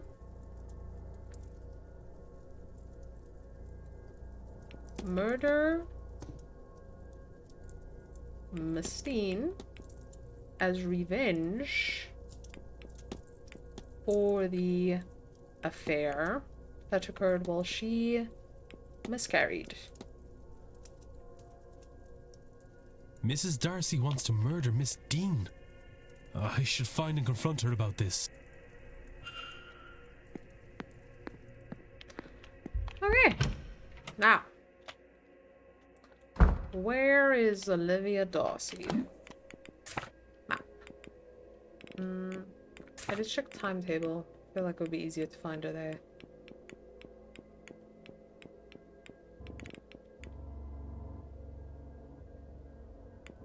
It's 4. The walled garden. Okay.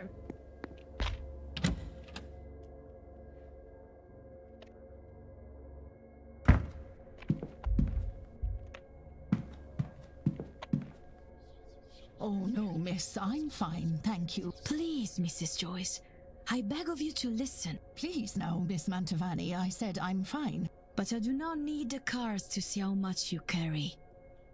You need rest. I said I'll not hear it. I'd rather my joints suffer the cold than your corruption witch. What is this corruption of yours?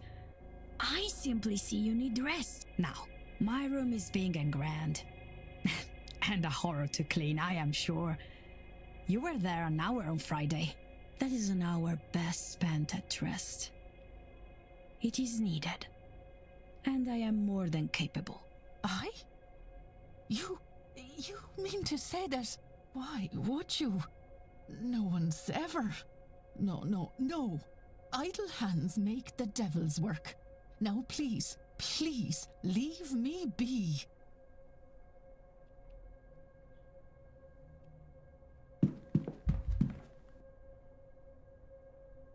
Signor Ward.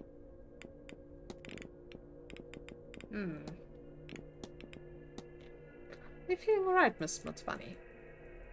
Yeah, I'm skipping through all the things I've already been through.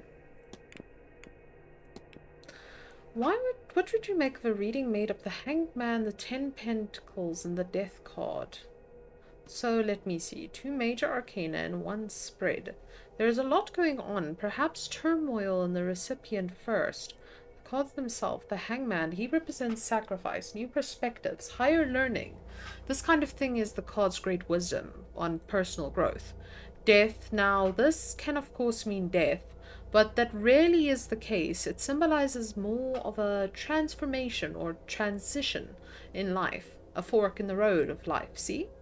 The 10 of the Pentacles is for legacy and prosperity being passed down through generations. It is hard to comment on a spread not knowing the recipient, their question, or this. But a cold reading of this, I can take it to mean that somebody needs to make a sacrifice and undergo a transition to gain a new perspective.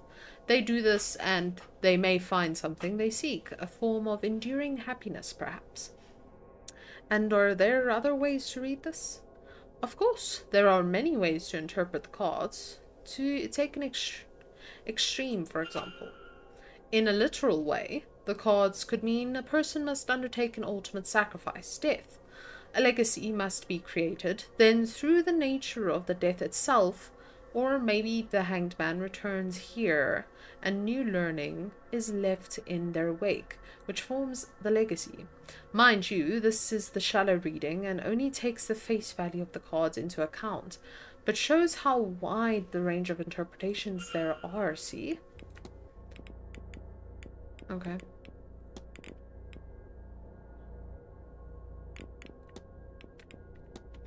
I've already spoken to her about this flyer before. Conduct the seance. Shaky shakes. The well-worn deck of cards. Her family.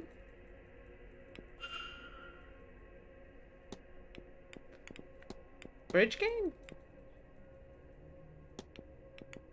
Seance contract.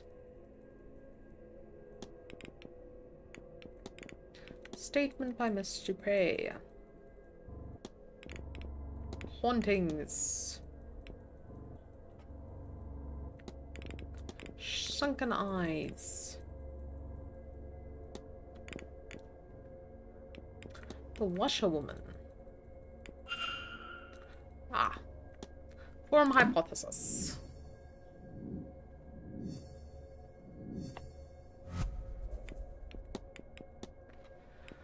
Okay, Carmela Mantovani's goal is to conduct the seance despite it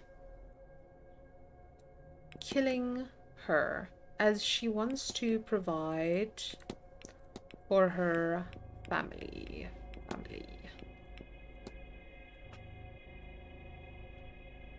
Miss Mantovani is ill. Signor Ward. Confront. Your goal is to conduct the seance despite it killing you. as you want to provide for It your is family. not just those of us speaking to ghosts who are uncovering secrets, is it, Signor? I have had time to consider, to decide. This is not where I wanted to spend my last days, but at least this way, my death will have use. The last I've spent on this grand séance. It will be something to be remembered. And this contract will serve my family well. It is not perfect. But few things are, Signor Ward. I have a favor I must ask of you.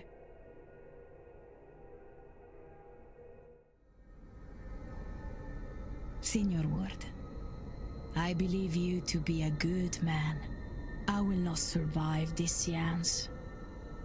Even if I hadn't already known it for myself. I have seen it in my cards. I have resigned myself to this. I have reason for seeing this seance through, my family. I left when I was young, when I realized this gift gave me a way out. And what a life he has given me.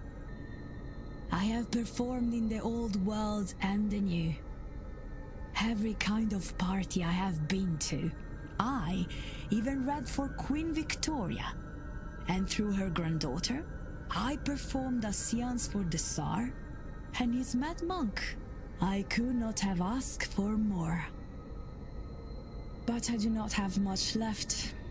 All I earned, I spent. But the time for that is at its end. I want to give something. Some fraction of the comfort I have had. This event. It pays well. Too much even. But at a time when I needed much. But now I fear I will be gone before I can get this money to them. Please, Signor, I will give you the secret to the lockbox in my room. Per favore, you must go to my room and get my earnings. Take this symbol. It will open my lockbox. A key to my room. I suspect you already have. When the seance is done, please, ensure my family gets the full amount. And let them know I am sorry that I left, but that I love them. Always. Of course. Grazie. Now, go.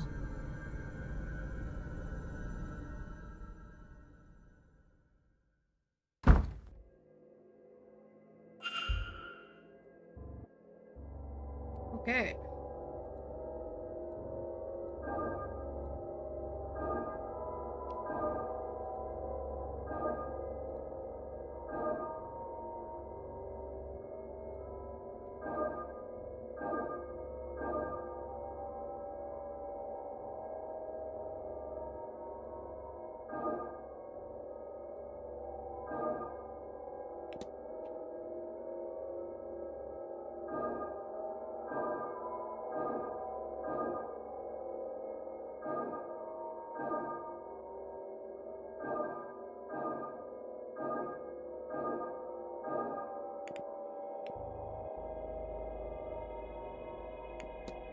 Man.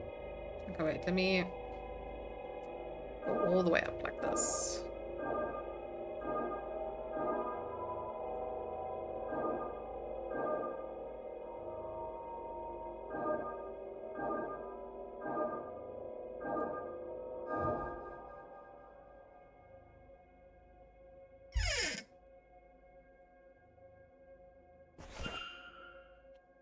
Okay. Pray the Lord shows the compassion they don't owe their... At least Miss Matavani has chosen to die on her own terms. It's a luxury too few of us are afforded. Miss Matavani will conduct the seance even though she believes she will die as a result.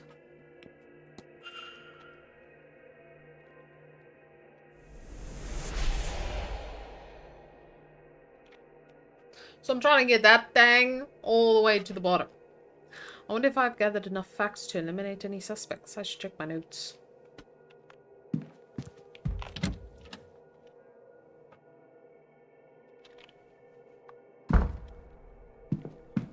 Also, let me check. Have I entered every room?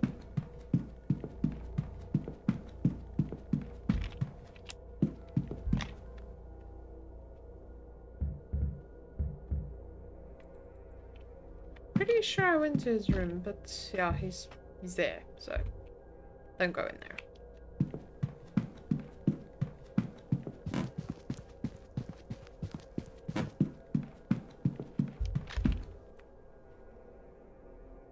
Signor. Wait. That's all. Of course. Wait, who do I need to talk to?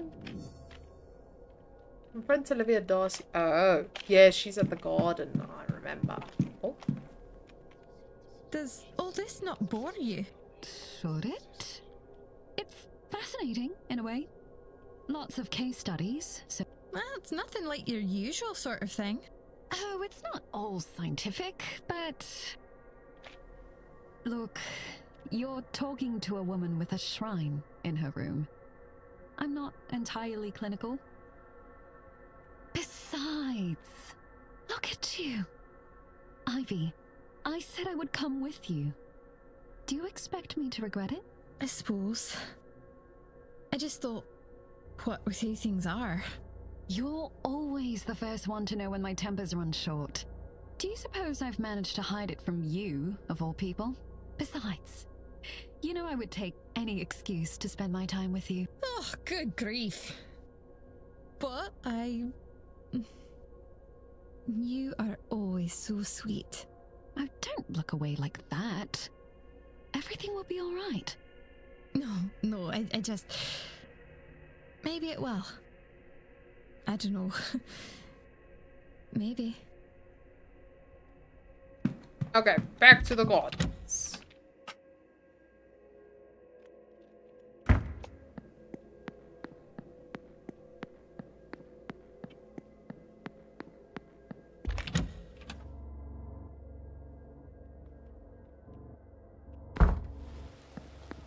I also have not spoken to him, so I probably should.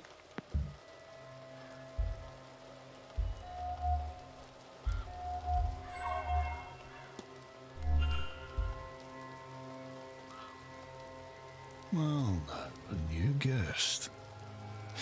You made your way here without my help then? I did. You be the stable master, I take it. Aye, groundsman too. I trust your trip was a pleasant one. I've had worse. The roads out here are more robust than back east. Pleased to meet you. What should I call you? Ah, no, a conversationalist. I wasn't expecting that. If I'm spoken to as late as about that damn seance. Hunter, sir. Dara Hunter. I'm pleased to meet you too, though I didn't get your name.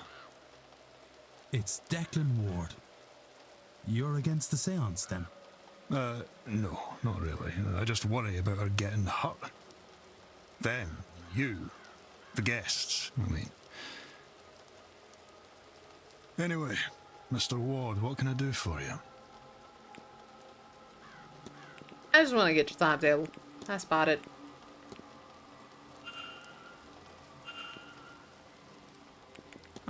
Right, yeah.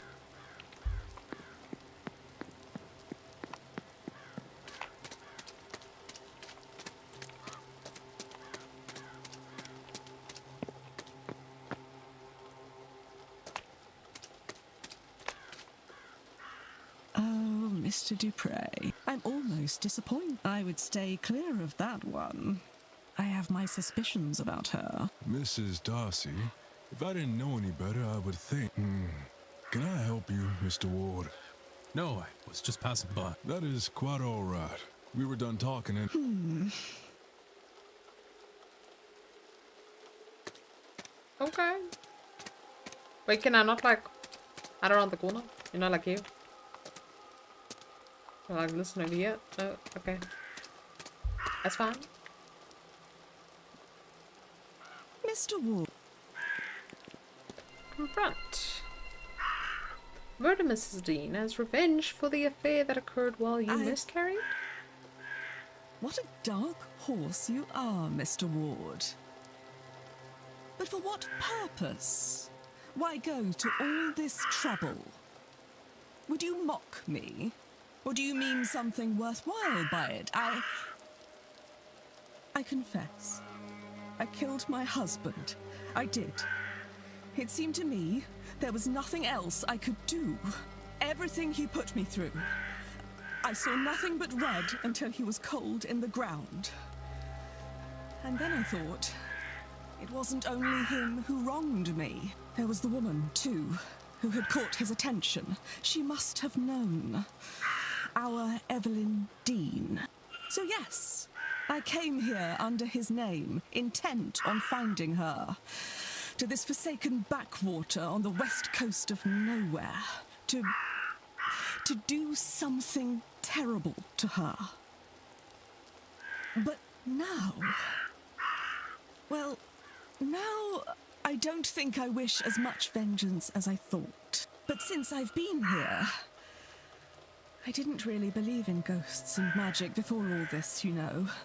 But I'll tell you this. I do now. My husband is haunting me. I don't want vengeance, but I do want to be rid of him. And maybe he'll be content if he has her for company. If that is what it takes. Well, there's no need to resort to such things, Mrs. Darcy. Let me see if I can do something about your husband. Chance would be a damn fine thing. Talk to him about the exorcism. Hello again, my friend. Exorcism.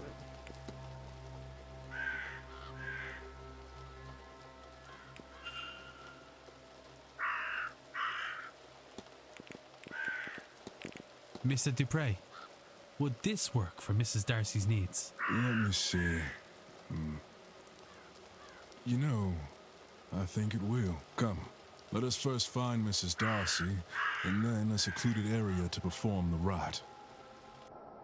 Yes.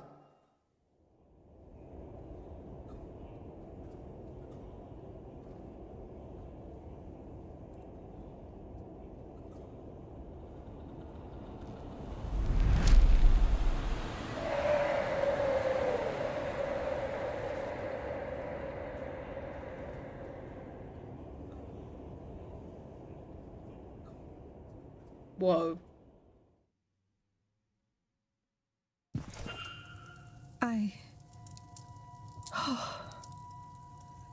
Yes, I think he is gone. Not quite. I've bound him to the ring. As long as it remains undamaged, he can torment you no further. Well then, on my journey home, I shall lodge this into a clay sod and drop it off the side of the ferry. Thank you, gentlemen, both. I harbour no regret for what I did to that man. But I am glad he did not convince me to harm that stupid, selfish woman. Before coming here, I did not think this mystical business had anything to it. I wish I was still so naive. Seeing my husband's ghost was more than I wanted. I need not see another. I shall not be attending the séance. Now, if you will excuse me, Yes, I need to lie down for a while. Miss Darcy will no longer attend the séance. Now freed from the ghost driving her to murder, she has dropped her vendetta against Mrs. Dean.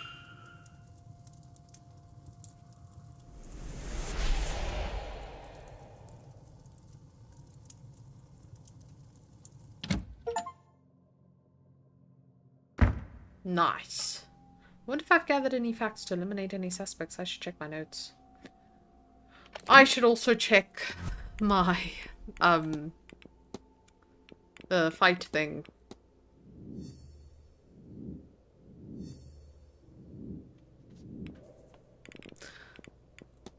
I still need all the residents' alibis. Okay.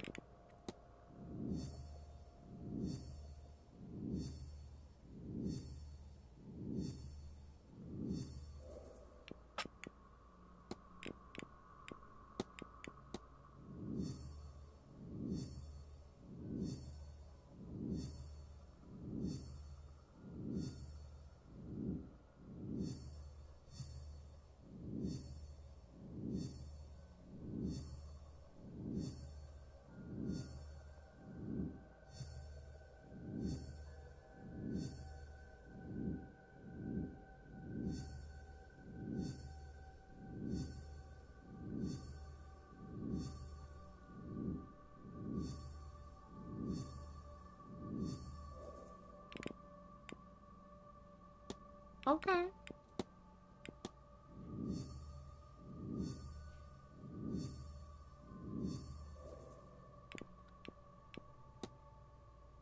Wait, what was that one? Find Miss Dean's hidden notes. Okay. Let's go do that? Okay, let me somewhere go down here. Because I'm pretty sure I'll find something down here.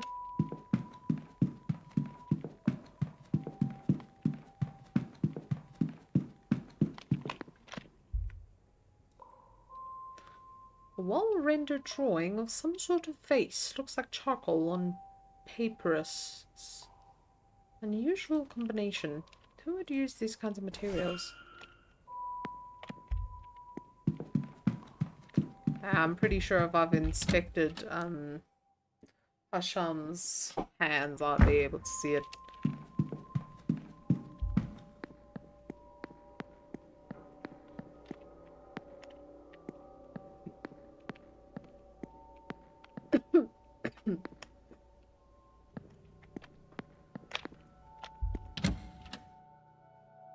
Okay, what was my aim now?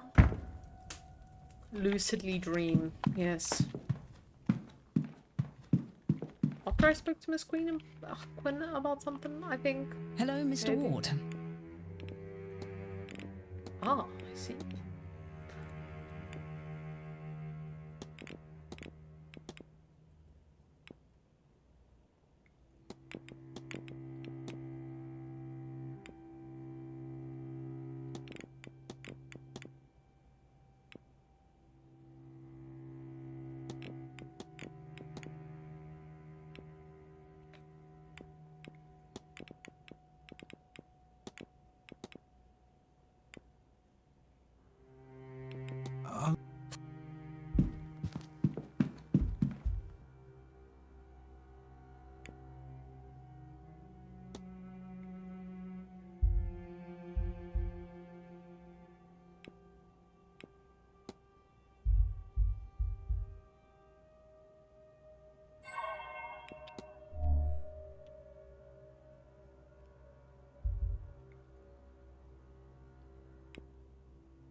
I should have analyzed her first. Oh.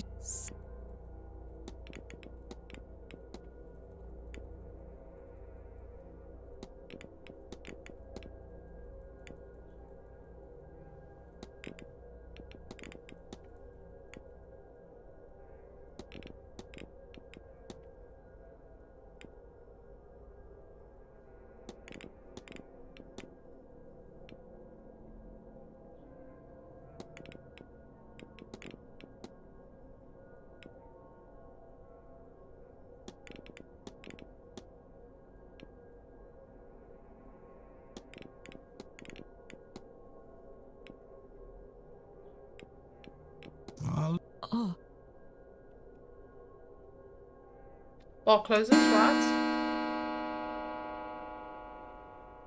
Never mind. I guess I'm going to the drawing room.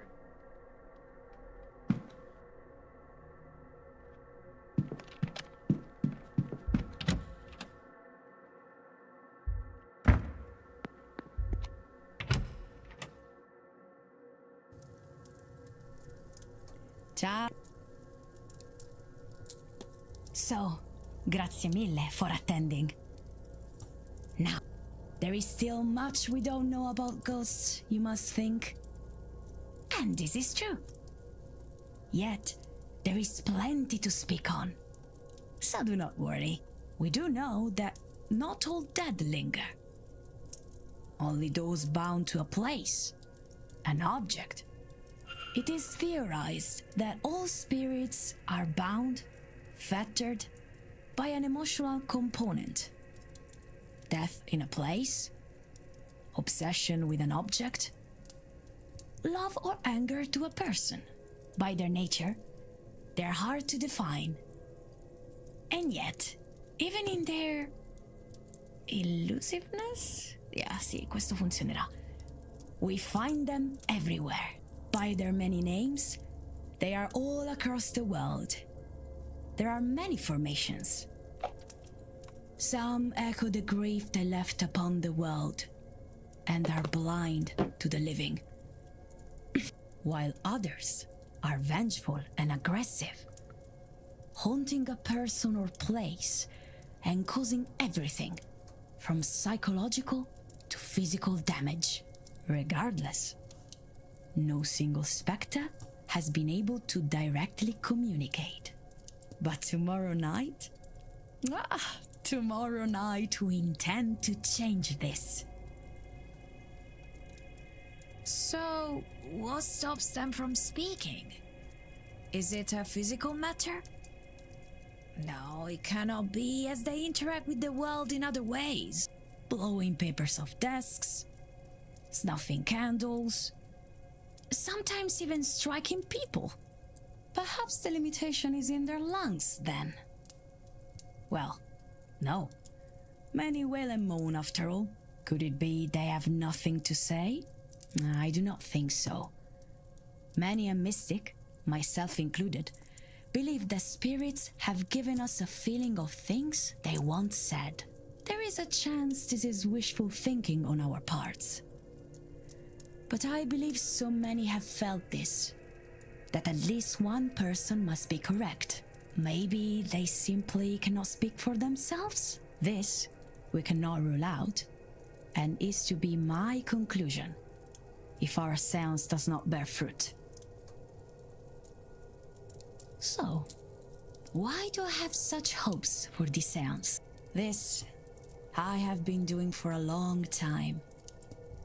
When you invite a ghost to speak with you, there are always limits. The strength of the spirit, the skill of the medium, the thickness of the veil. All of these things can make it difficult for a ghost to manifest. We see their forms on occasion. We feel the echoes of their emotion. But these things do not require expense. They sustain themselves, somehow. This we do not understand. It takes effort for a spirit to be more than echoes, to make a more conscious connection with the world of the living. This is an age of science, yes? So, let me speak in those terms. We think of ghosts as waveforms, spiritual waveforms. A soul rippling long past the death of its host, its shell. They are in a frequency we cannot easily see. In daytime, they are almost invisible to us. At night, easier to see. The less interference around, lights, other people, and so on, the easier still. If you have noticed animals behaving strangely, this is because they see different wavelengths to us. As is with light, the atmosphere blocks the wavelength of light. The same is true for spiritual wavelengths. But at this time of year, the veil, or spiritual atmosphere. And then there is you. Those gathered. People attuned to the mystical, coming together to work as a... Qual è la parola? A net. To catch the signal. No, net is not correct. Che cos'è? Ah, my words let me down. But look, if you do not believe me, I'm told that crows are a symbol of your Irish death goddess. They are gathering. And at night, the dead are roaming. I think they line up for the chance to speak to us. Imparting? Nice. We understand ghosts to be the disembodied souls of the old selves. Sometimes less or incomplete as to how they were before. So, tomorrow, when the veil is at its thinnest. Mind your words. These spirits were once people. They are the intangible remains, and they will be just as driven as they ever were, if not more. Okay. Not creepy at all.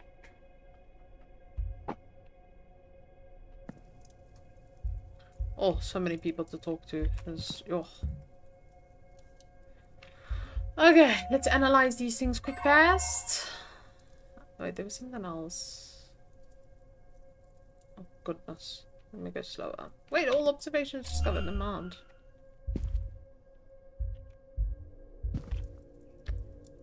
Okay.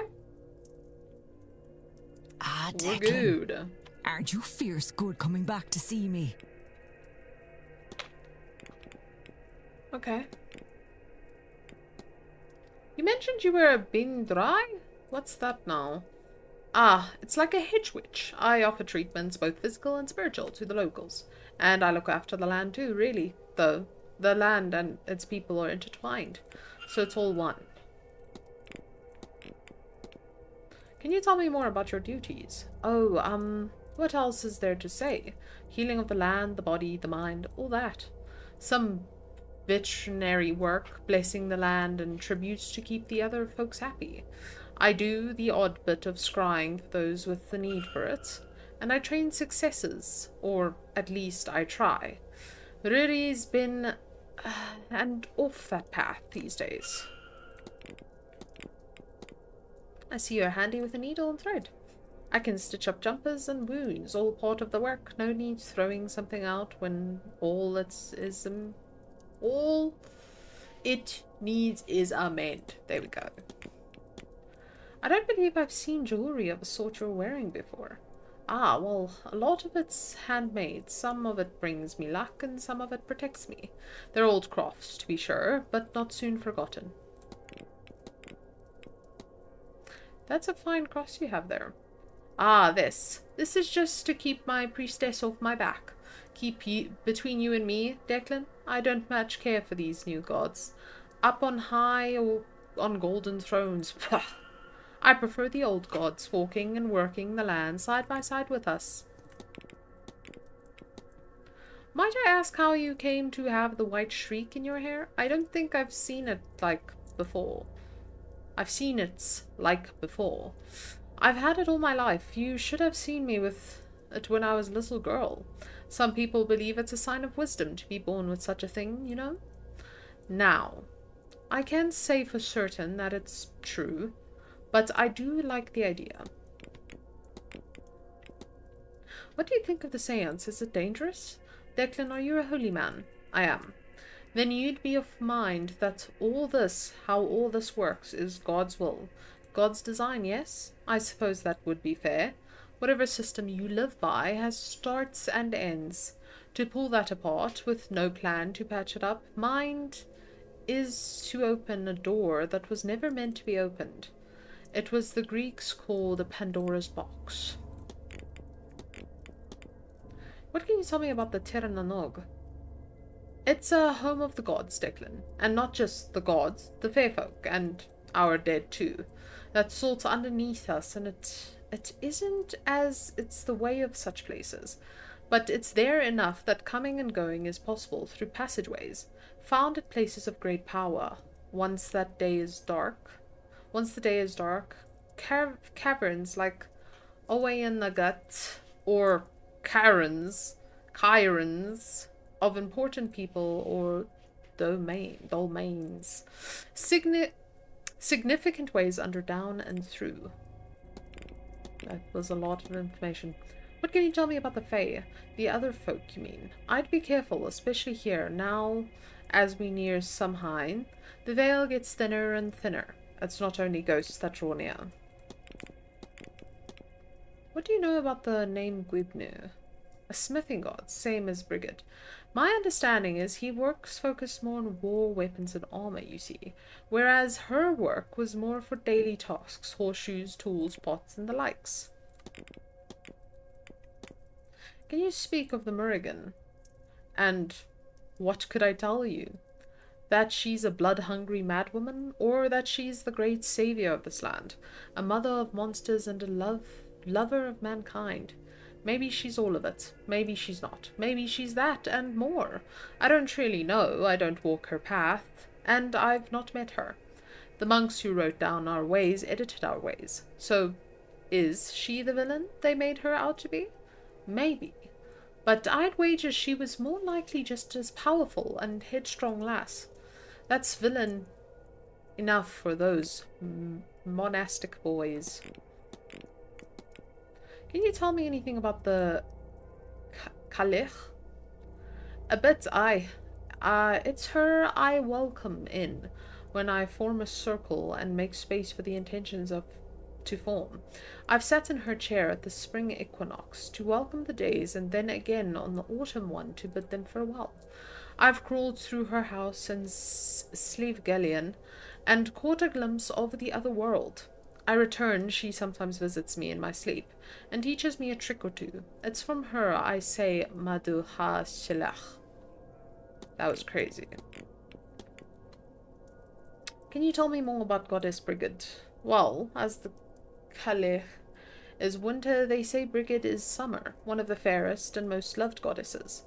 It's said that when her son was killed by Gwibnu, that she keened to the first keening.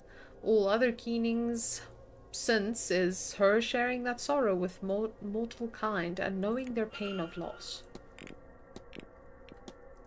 What can you tell me about Milesians? Well, that's the race of man who came to this land and battled the gods for the rights to stay. Funny, we first fought them when we worshipped them. Then we worshipped them. Then we largely forgot. I like that more than worshipping the god that we all lost in the end myself.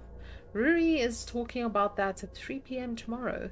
You know, you could do worse than go to that for more. I think I read that weirdly. Can you tell me about the Tuatha Dé Danann? The old gods. They are all around us in the hills, the rivers, the valleys, just below the surface where the other place can sometimes be found. I like that. I like when I am angry with a god. I can go to their house and yell at them. Are you familiar with the Book of Miss Callahan? I am not, and I absolutely don't want to be. Whatever those sigils open or close, I want no part in it. Is that what they say? Yes, one opens, the other closes. What I cannot say, but it's old, powerful, and not for trifling with. It seemed Dr. Callahan has been in recent correspondence with Miss Dean. That wee scrut. I told him to stay away from her, writing to her behind my back, no less. She'd be the ruin of him. And you mark my words, I won't let that happen. Did you know Miss Dean hails from a powerful Malaysian bloodline? That's what I've been hearing, at least. Does she now? That little. No wonder she... Oh, I've got no time to spend on bitterness, Declan. I hope the miraculous puts her to good use, and leave it at that. Can you think of anything that might explain a large ghostly figure on the land? Ah, now they've gone and done it. I warned them that nothing good would come from the seance. It's not a ghost, that's for sure. They only come in one size. All this messing has lured some of the fair folk here, and maybe awoken one of the Tuatha. Ah, don't look at me like that feckless cow, Declan. The Tuatha Dé Danann. The old gods, gone from our plane to the other world. But sure, what kind of god can't walk among its people every now and then? I found this on the grounds. What do you make of it? Well, look at that. I'd imagine you found it in a chimney or under some floorboards. What you're poking around hard-to-reach hiding places in your own business, Declan. It is simple charm, needs to be close to the person that it's targeting. Looks like it's meant to bind the magic users, stop them from moving or hurting another person, that sort of thing. That's crazy. What a bridge game on Tuesday. I was I was, dear. And a fine thrashing we gave the posh beggars too, huh? Who was playing? Oh, well, it was myself, little Rory, against Marcus Blake and Mr. Coventry. Much to their dismay, the other table was Miss Quinn and Miss Lau against Mrs. Darcy and the poor Mrs. Barbosa, who thought it would be fun to play, but was soon set right in those thoughts.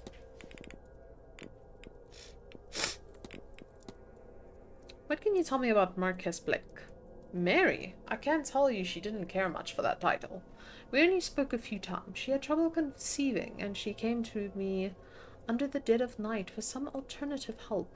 The Marquess wouldn't have liked that sort of thing. Then funny how death changes us. I never heard much of how it turned out, but the boy's on the walls, so it must have worked. Not that I doubted it would, mind you.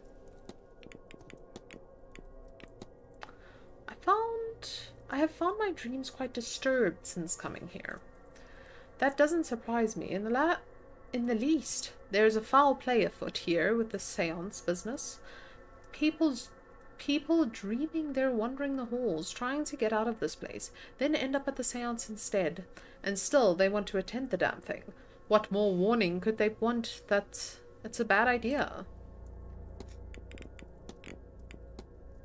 I've heard tell that this manor is haunted. Have you seen anything of the sort?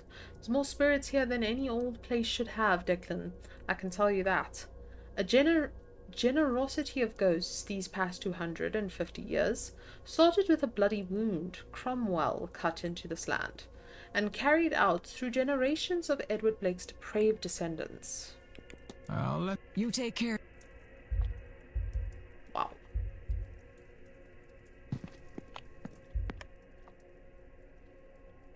Mr. Ward. Hey. What can I do for you? Let's discuss some things with him. What are the duties of your role? Somewhere between being the priest and a doctor, some faith work, some healing. Really, it's helping people in whatever way they need. Of course, there is less need now. The old ways die more each year. The doctors are more commonplace. Still, everyone needs a trusted friend. In many ways, that's the real core of the work. Okay. I have to be on. Be well. Okay.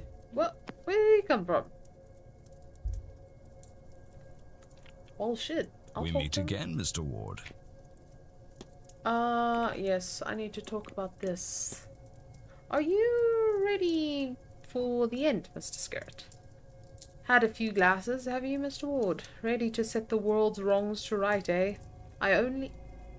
It's quite alright. Doesn't bother me.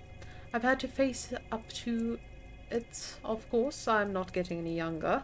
I'm absolutely terrified. It absolutely terrified me, of course. Death. Whoever is ready, really ready, well, I suppose I am. Now. I spent a fortune looking for ways out, mundane or magical. Sadly, not something money can buy. But in the pursuit of a spell amulet or ointment to buy myself more time, I met one of the other guests who is now here, Miss Evelyn Dean. We talked, she listened to me, gave me readings, she helped me realize what I was scared of. She convinced me that I didn't have to be scared anymore. She showed me the path to controlling the fear. So yes, thanks to her, I am ready for the end.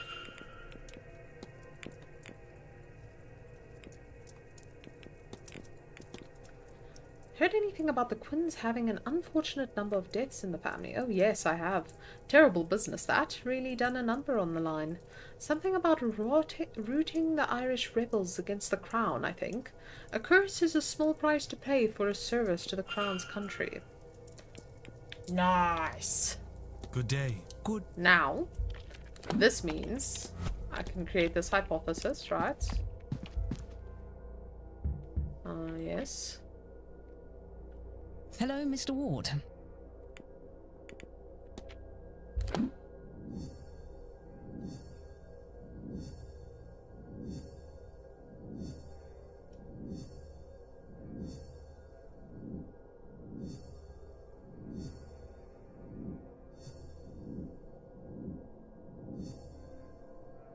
Hypothesis. Quarantine Quinn's goal is to perform a summoning ritual to anchor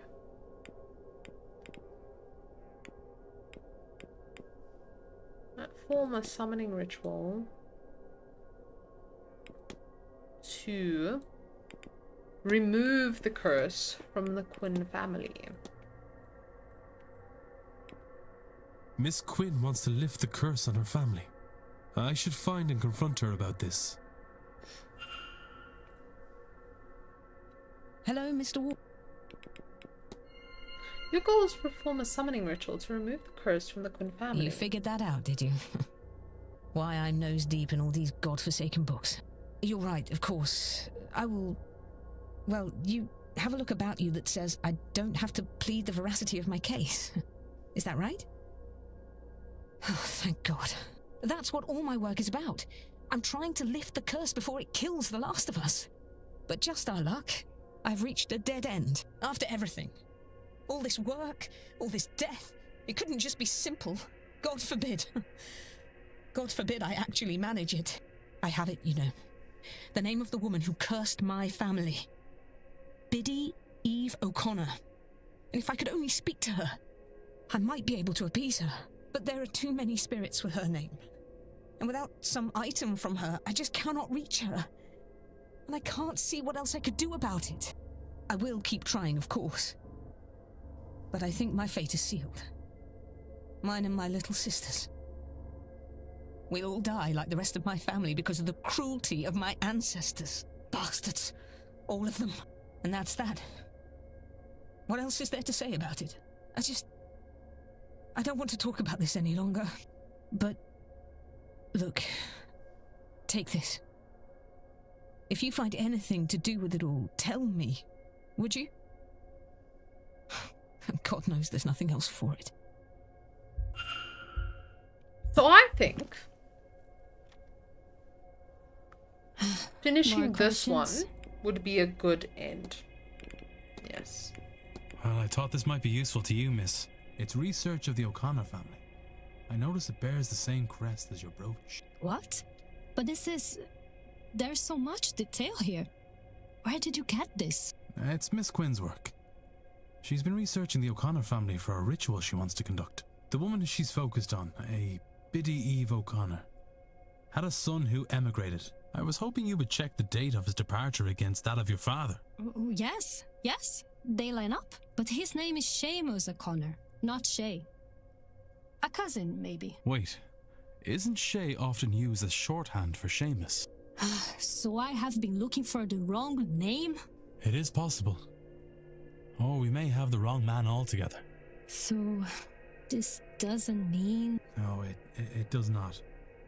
But Miss Quinn says her ritual is a matter of life and death, and that she requires an item from that family, which, it turns out, may be your family. So, do you think she might borrow that brooch of yours for her purpose? If she is right, it would not only help her, but also confirm we have the right man. Then how can I refuse? Come, let us find the Queen woman.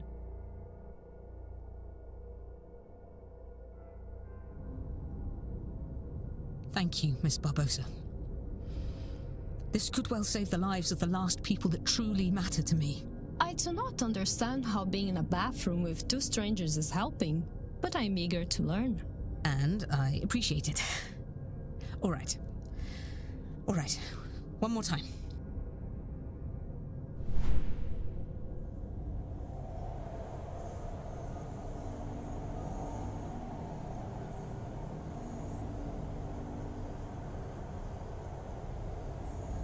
Hear me, Biddy Eve O'Connor. I call you from beyond the grave. Hear me, child of the family you damned. Hear me, so that we may bury all this grief. Santo Cristo, fantasma. Are you Biddy Eve O'Connor? The same Biddy Eve O'Connor that cursed Fionn Quinn and his descendants? Good. My name is Quarantine Quinn. I am of the third generation of the Quinn family since Fionn Quinn. And now one of the three of us that remain. It is myself and my 2 sisters. The people that wronged you, and they did wrong you, I will not deny it. They're long since dead by your curse. My ancestors sinned against you, but we did not. For the sake of my life, for my dear sisters' lives, I implore you to release us from your curse. Would you consider this? Now the man who hurt you so is dead. Excellent. All right. Let me think. Do you require your bones to be laid to rest? What does that mean? If too many candles blow out, the ritual will be over, spent, and I will have lost my chance. My family will be doomed. Oh. Do you have some unfinished business here that I could see to on your behalf? How many candles are too many? I don't know, but I don't like the chances. The spell is already failing. I don't think it will survive another wrong question. Another extinguished candle. What did your ancestors do to deserve all this? They betrayed their fellow Catholics to the crown, and then they took the land. Oh, maybe, Biddy O'Connor, you would have me relinquish my claim on that land, the money from it. Oh, why didn't I see it? Miss Barbosa, Inez, would you accept the Quinn lands and the money we made from it? What? It was ill-got. It shouldn't be ours. And if it will satisfy Biddy O'Connor for her descendant to have it, will you take it? You are serious? Yes. I will accept it. Biddy Eve O'Connor, from the bottom of my heart, I offer you my deepest apologies for all the wrong done to you. And my promise, the Quinn fortune will go to Inez Barbosa. She can do with it as she likes. I will relinquish every acre and every penny of it immediately. This I swear to you on my honor and my life. And if that's all that need be said, then I bid you goodbye, Biddy O'Connor, and thank you. May you rest in peace. Come, Miss Barbosa. We'll go to the telegraph room and send word to my lawyers so they can get the paperwork in order. Lead the way, I suppose. You'll be needed too, Mr. Ward. To witness. Come along, would you?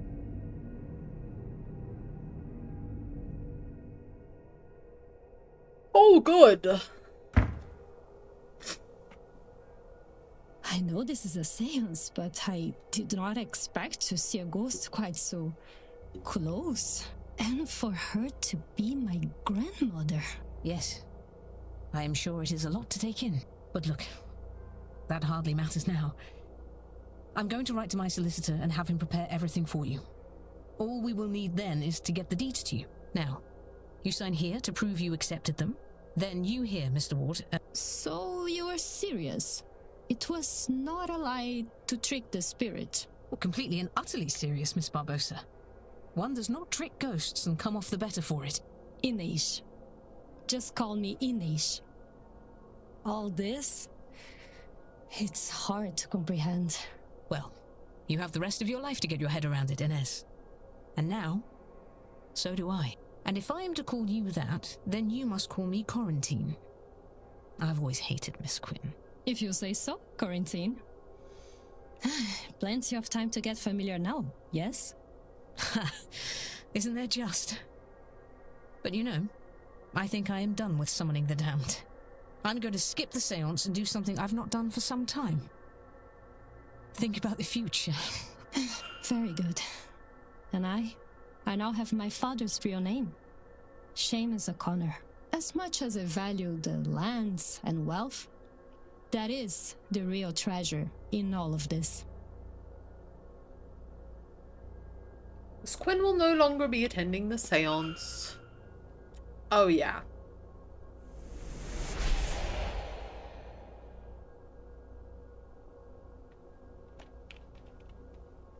I wonder if I've gathered any facts to eliminate any suspects. Now let me find a way to talk to her. Yes.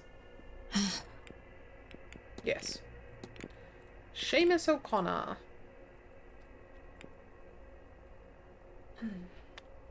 No. Oh. Now the bar closes, right?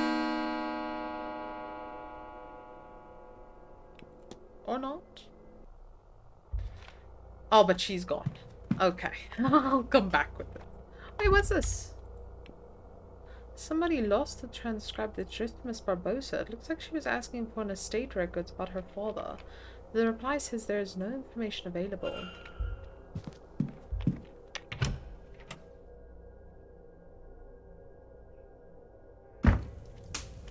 Oh, she's right here. That's amazing.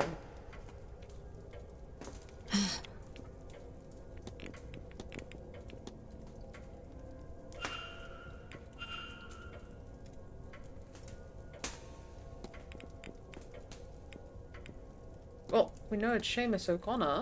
Am I not? Am I wrong? I have to be... Sure. Huh. Okay. Well.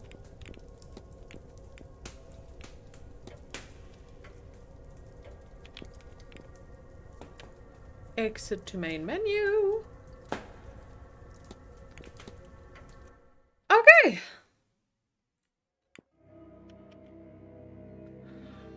Thank you guys so much for watching. Thank you for everyone who stayed throughout the whole thing. I appreciate the support. Goodbye chat. Just in case I forget to say it.